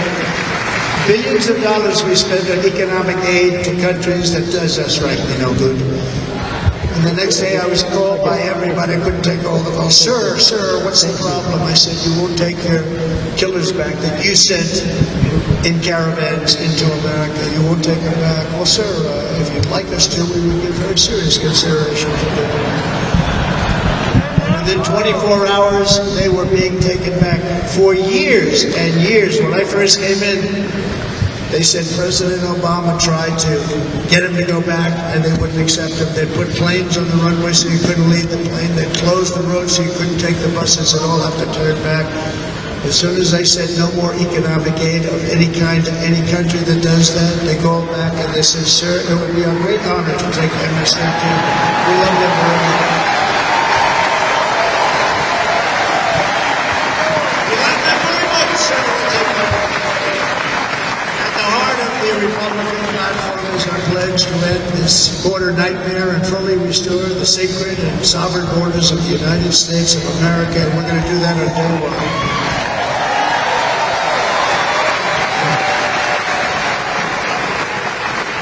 Means two things in day one, right? Drill, baby, drill, and close our borders.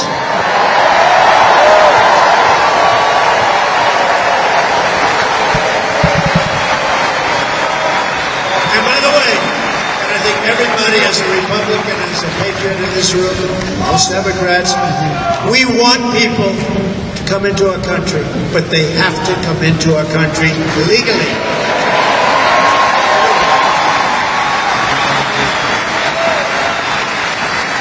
Less than 4 years ago, I handed this administration the strongest border in American history.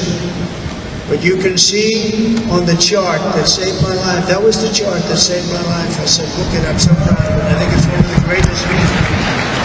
It was done by the Border Patrol. One of the greatest charts I've ever seen. It showed everything just like that. You know the chart. Oh, there it is. That's pretty good. Wow. Last time I put up that chart, I never really got to look at it. But without that chart, I would not be here today.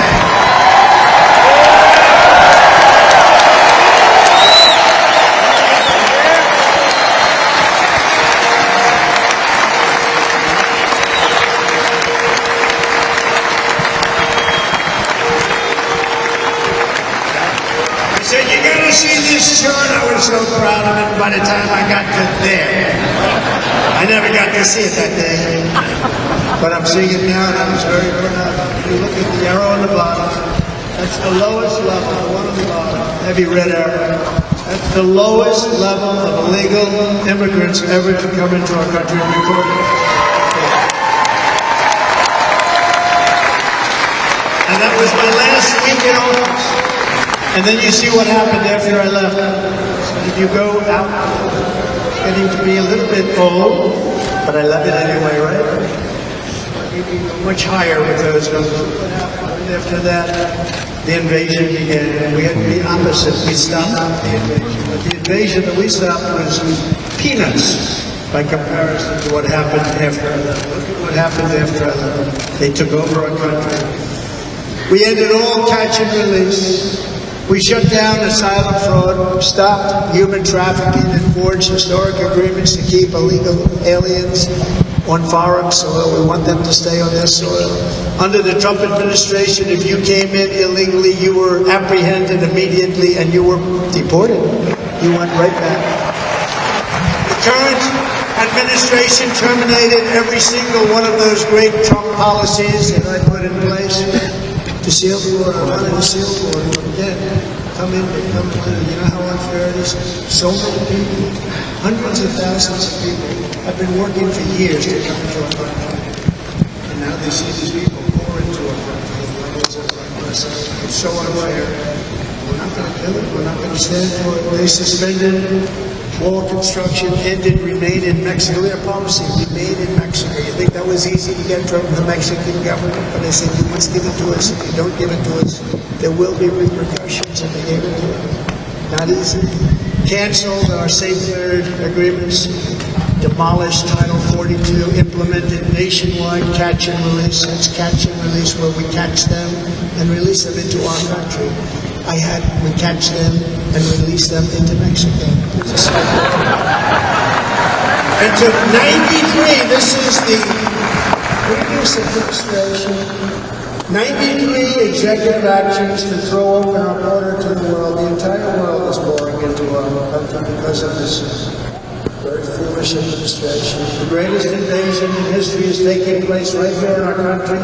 They are coming in from every corner of the earth, not just from South America, but from Africa, Asia, the Middle East. They're coming from everywhere. They're coming at levels that we've never seen before. It is an invasion indeed, and this administration does absolutely nothing to stop them. They're coming from prisons, they're coming from jails, they're coming from mental institutions and insane asylums. The press is always on me because I say this. Has anyone seen Silence of the Lambs? The late, great Hannibal Lecter. We'd love to have you for dinner. That's insane asylums. They're emptying out their insane asylums. And terrorists are coming in numbers that we've never seen before. Bad things are going to happen. Meanwhile, our crime rate is going up while crime statistics all over the world are going down because they're taking their criminals and they're putting them into our country. A certain country, and I happen to like the president of that country very much, but he's been getting great publicity because he's a wonderful shepherd of the country. He says how well the country's doing because their crime rate is down. And he said he's training all of these rough people. They're rough. He's training them. And I've been reading about this for 2 years. I think, oh, that's wonderful. Let's take a look at it.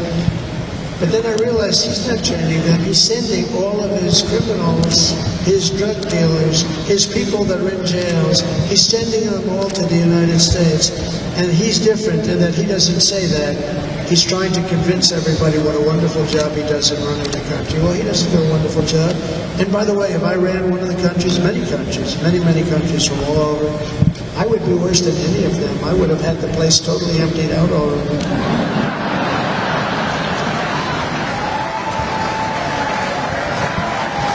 But we become a dumping ground for the rest of the world, which is laughing at us. They think we're stupid. And they can't believe that they're getting away with what they're getting away with, but they're not going to be getting away with it for long.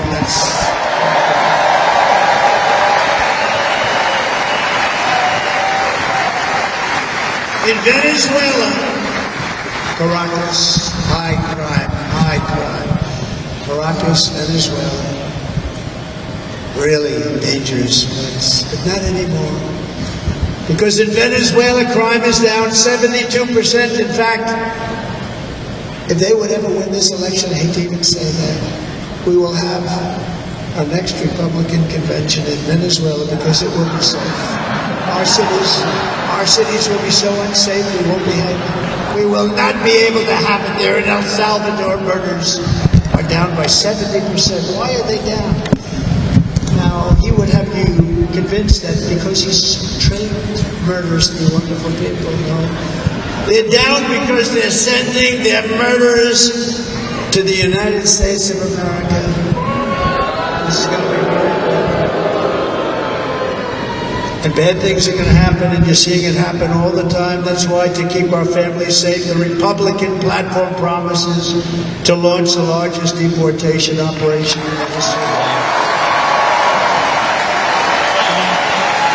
Even larger than that of President Dwight D. Eisenhower for many years ago. You know, he was a model, but he really raced all the reforms. He had the largest deportation operation we've ever had. Just recently I spoke to the grieving mother of Jocelyn Nungary, a wonderful woman. A precious 12-year-old girl from Houston who last month was tied up, assaulted, and strangled to death after walking to the convenience store just a block away from her house. Her body was dumped near the side of the road in a shallow creek, found by some onlookers who couldn't believe what they had witnessed.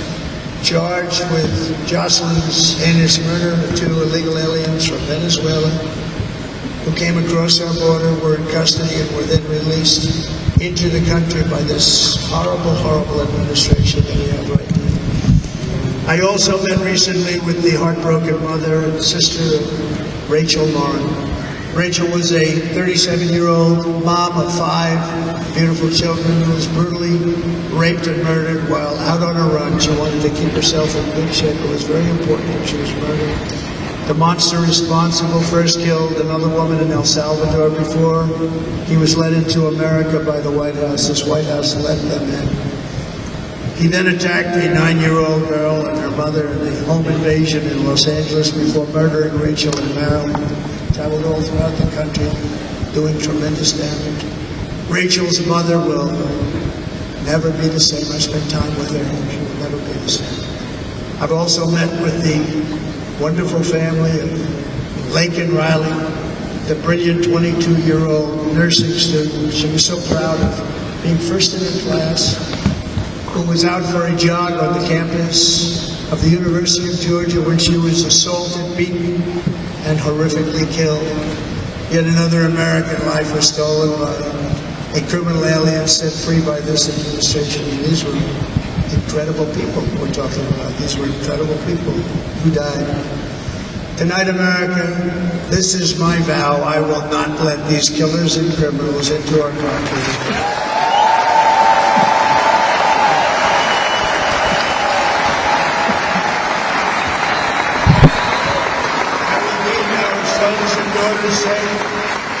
As we bring security to our streets, we will help bring stability to the world. I was the first president in modern times to start no new wars. You know, we were the toughest. We were the most. You saw this.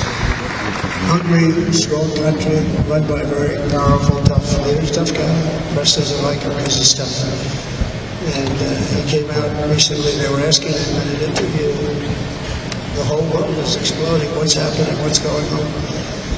Viktor Orban, Prime Minister of Hungary, very tough guy.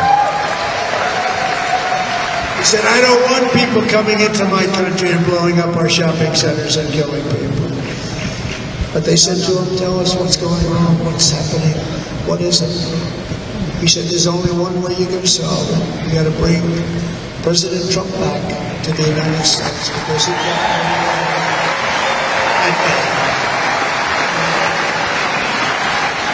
used a word I wouldn't use because I can't use that word. You should say it was braggadocious. The press would say he was a braggart. But Viktor Orban said it. He said Russia was afraid of him. China was afraid of him. Everybody was afraid of him. Nothing was going to happen. The whole world was at peace. And now the world is blowing up around us. All of these things that you read about are not going to happen. Under President Bush, Russia invaded Georgia. Under President Obama, Russia took Crimea. Under the current administration, Russia is after all of Ukraine. Under President Trump, Russia took nothing.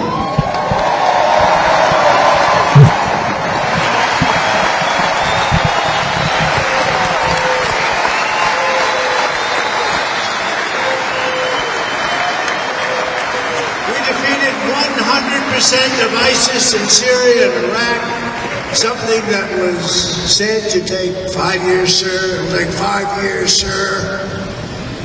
We did it in a matter of a couple of months. We have a great military. Our military is not woke. It's just some of the fools on top that are woke.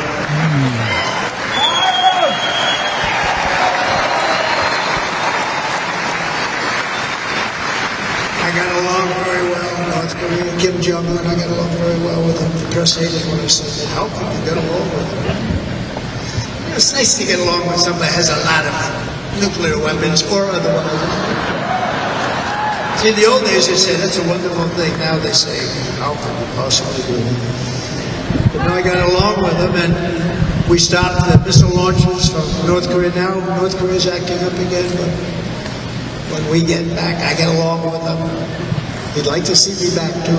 I think he misses me, if you want to know. Our opponents inherited a world of peace and turned it into a planet of war. We're a planet of war. Look at that attack on Israel. Look at what's happening with Ukraine. The cities are just bombed out. How can people live like that? Well, buildings, massive buildings are falling to the ground. It began to unravel with the disastrous withdrawal from Afghanistan, the worst humiliation in the history of our country. We have never had a humiliation like that. 13 heroic U.S. service members were tragically and needlessly killed. 45 others were horrifically wounded. Nobody ever talks about that. No arms, no legs, face explosions, horrifically wounded. By the way, we have a man in this room who's running for the U.S. Senate from a great state, Nevada, named Sam Brown, who paid the ultimate price. Thank you, Sam. Thank you, Sam.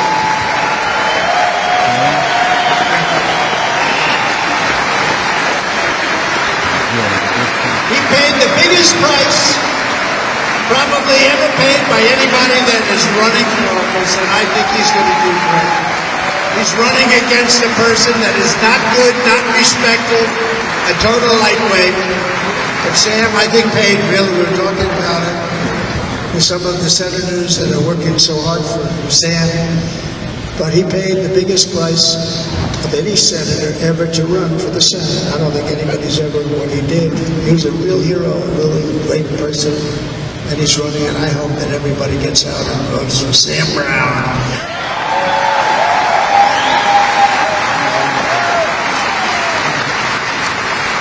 We also left behind $85 billion worth of military equipment, along with many American citizens who left behind.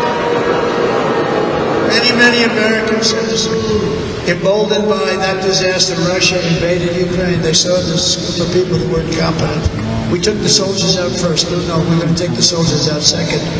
If they would have followed my plan, we had a great plan.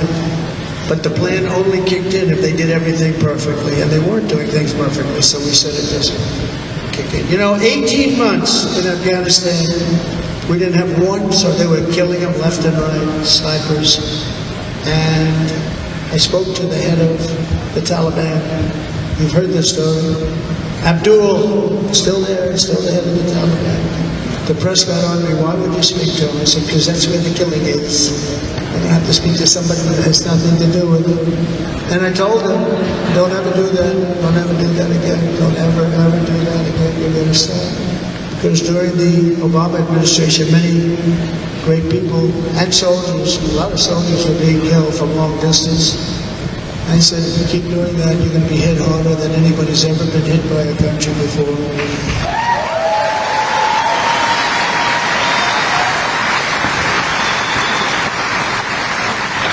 And he said, I understand, Your Excellency. He called me Your Excellency. I wonder if he calls the other guy Your Excellency. The other guy gave him everything. I mean, what kind of a deal was that? He walked out and gave him everything. Do you know that right now Afghanistan is one of the largest sellers of weapons in the world? They're selling the brand new beautiful weapons that we gave them. But think of it, he actually said to me, but why do you show me a picture of my home? I said, you'll have to ask your people or one of your wives. But he could figure it out. And for 18 months, we had not one attack on an American soldier by the Taliban. 18.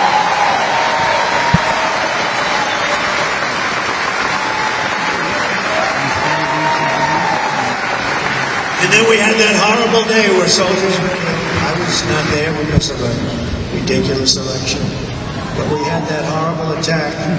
And they also gave up Bagram, one of the biggest bases anywhere in the world, air bases anywhere in the world, the longest runways, most powerful, hard-thickened runways. They gave it up. And I liked it not because of Afghanistan. I liked it because of China. It's 1 hour away from where China makes their nuclear weapons. And you know who has it now? China has it now. We were keeping it. And now China is likewise circling Taiwan, and Russian warships and nuclear submarines are operating 60 miles off the coast in Cuba. Do you know that? You know, the press refuses to let it. If that were me running this country, if we had nuclear submarines in Cuba, I will tell you the headlines every day would be, what's wrong with our president? You don't even hear this. You're not hearing about this.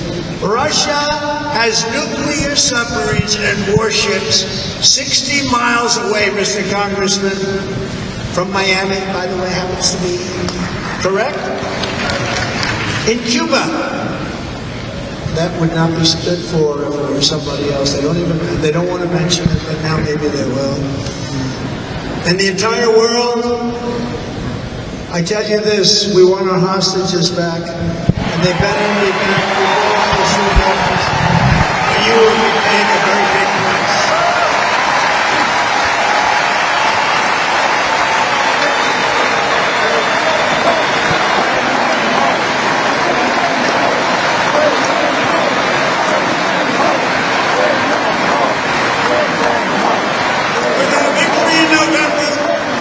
The years of war, weakness, and chaos will be over. I don't have wars. I had no wars other than ISIS, which I defeated, but that was a war that was started. We had no wars. I could stop wars with a telephone call. I could stop wars with just a and properly stated, it would never start. We will replenish our military and build an Iron Dome missile defense system to ensure that no enemy can strike our homeland. And this great Iron Dome will be built entirely in the USA. We're going to build it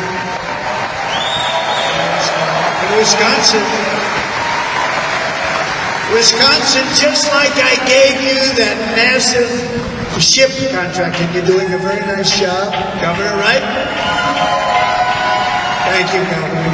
And they're doing a great job. In fact, I had a little design change and gave them tremendous, or essentially what we used to call destroyers. These are now most beautiful. They look like yachts. I said, we have to take the bow and we have to make it a little nicer and a little point at the top instead of a flat nose. And the people at the shipyard said, this guy sort of knows what he's doing. The most beautiful ships, right, Governor? Everybody's sitting over there. And it was a big contract that everybody wanted. I gave it to Wisconsin, and we're going to have a lot of that built right here in the state of Wisconsin and all other states. Israel has an Iron Dome. They have a missile defense system. 342 missiles were shot into Israel, and only one got through a little bit. It was badly wounded and fell to the ground, but most of them were. And Ronald Reagan wanted this many years ago, but we really didn't have the technology many years ago. Remember, they called it Starship, spaceship, anything to mock him. But he was a very good president, very, very good.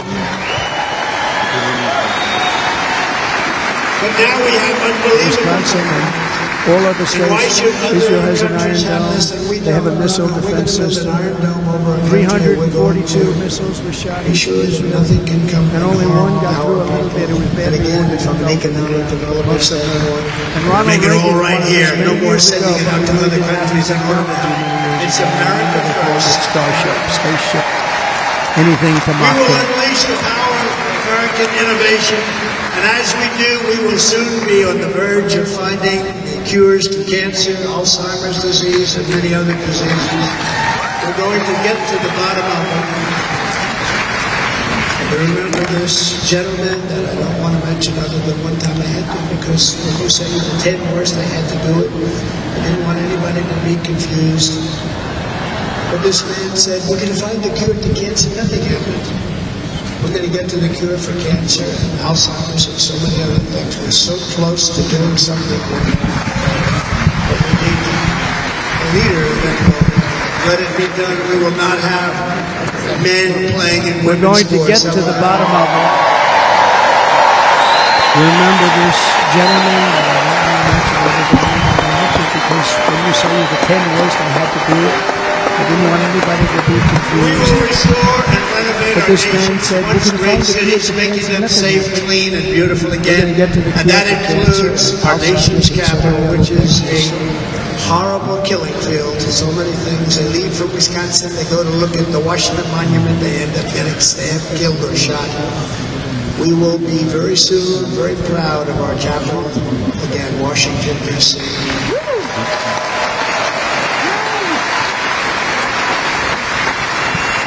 America is on the cusp of a new golden age when we will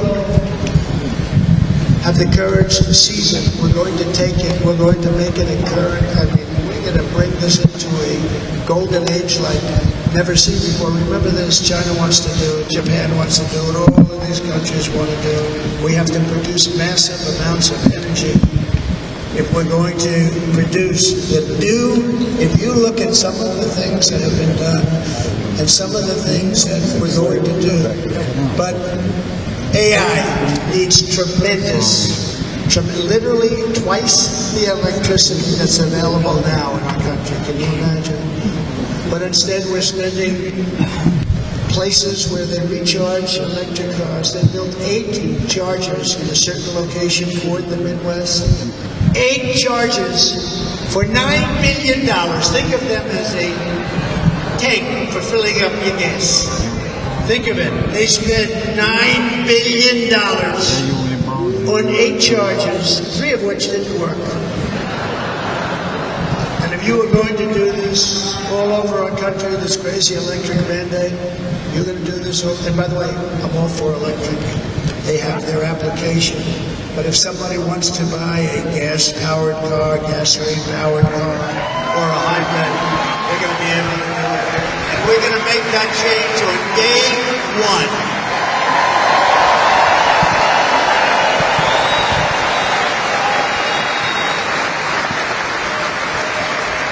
So to conclude, just a few short days ago, my journey with you nearly ended. And yet, here we are tonight, all gathered together, talking about the future, promise, and a total renewal of a thing we love very much. It's called America. We live in a world of miracles. None of us knows God's plan or where life's adventure will take us. I want to thank Franklin Graham for being here tonight. He's an outstanding man. He wrote me a note recently. I have a lot of respect for him. Sir, I love your storytelling. I think it's great in front of these big rallies. But sir, please do me one favor. It won't make any difference. Please, don't use any foul language. I was a little embarrassed. He said, it won't make any difference. Actually, it does. The story's not quite as good, but I feel very good. The story is not quite as good. You know, I've got to have a little talk with Franklin, but he was very good. He's a great gentleman. His father was so incredible, Billy Graham. My father used to love taking me to see Billy Graham. My father would take me to see Billy Graham at Yankee Stadium. He had the biggest rallies you've ever seen. He was a good rally guy, too. He'd get up and he was just a fantastic guy. My father loved Billy Graham. But I love Franklin Graham. I think Franklin's been fantastic. And I'm working so hard to adhere to his note. I'm working hard on it, Frank. But if the events of last Saturday make anything clear, it is that every single moment we have on earth is a gift from God.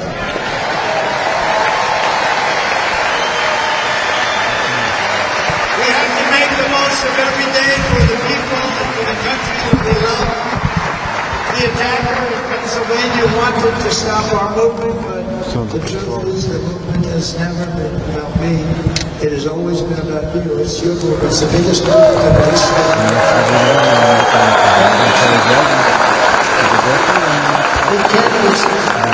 It has always been about the hardworking, patriotic citizens of America. For too long, our nation has settled for too little. We settled for too little. Given everything to other nations, other people. You've been told to lower your expectations and to accept less for your families. I am here tonight with the opposite message. Your expectations are not big enough.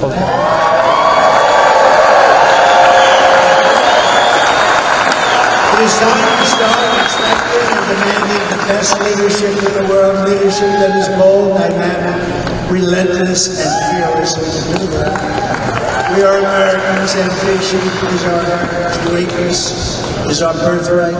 But as long as our energies are spent fighting each other, our destiny will remain out of reach. That's not acceptable. We must instead take that energy and use it to realize our country's true potential and write our own thrilling chapter of the American story. We can do it together. We will unite. We are going to come together, and success will bring us home.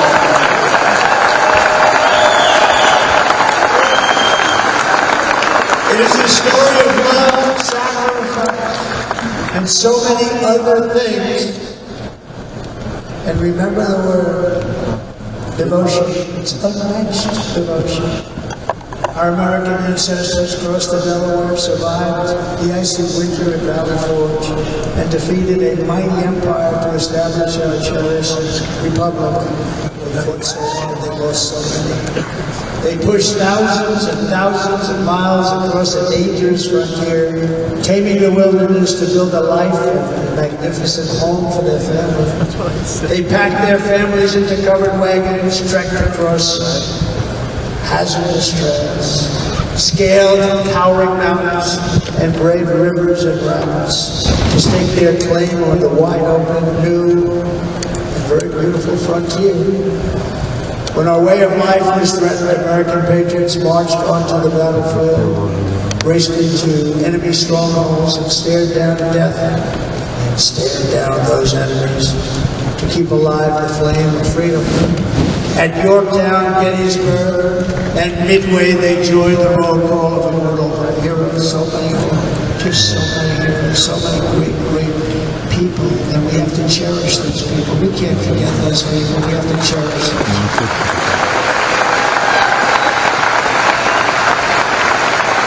And building monuments to those great people is a good thing.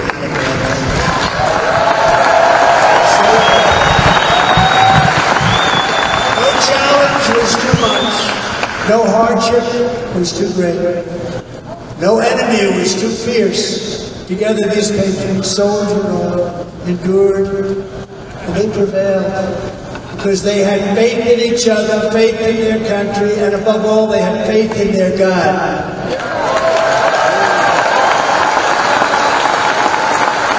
Just like our ancestors, we must now come together, rise above past differences. Any disagreements have to be put aside and go forward united as one people, one nation, pledging allegiance to one great, beautiful, I think it's so beautiful, American flag. Tonight I ask for your partnership, for your support, and I am humbly asking for your vote.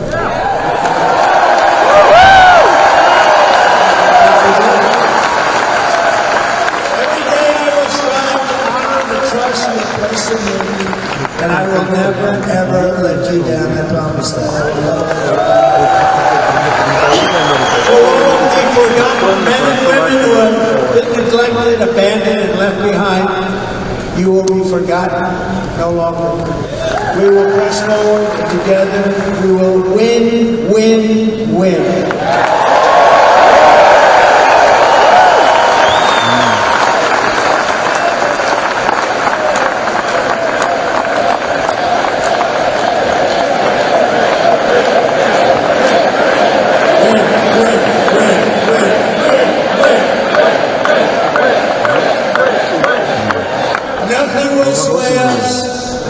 Nothing will slow us, and no one will ever stop us.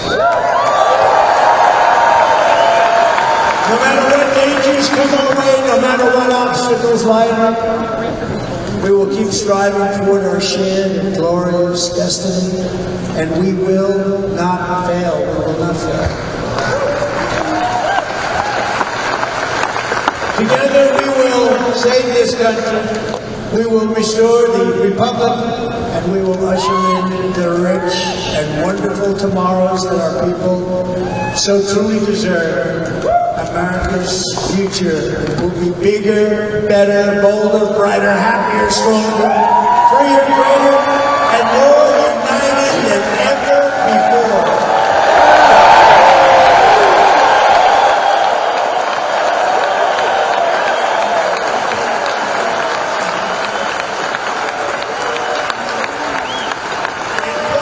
Simply put, we will very quickly make America great again.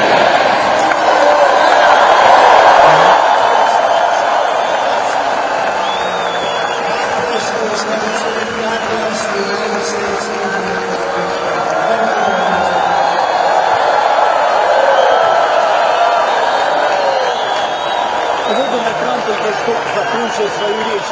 好，川普总统在共和党大会上的接受提名的演讲呢，到这里正式结束了，超过1小时的演讲。那么接下来呢，可以请大家到方伟时间，方伟会给大家做非常全面的一个翻译和解读。之后呢，再会回到新田面对面来给您带来更多的各方的反应。现在呢，前第一夫人 Melania 上台，跟川普总统在一起。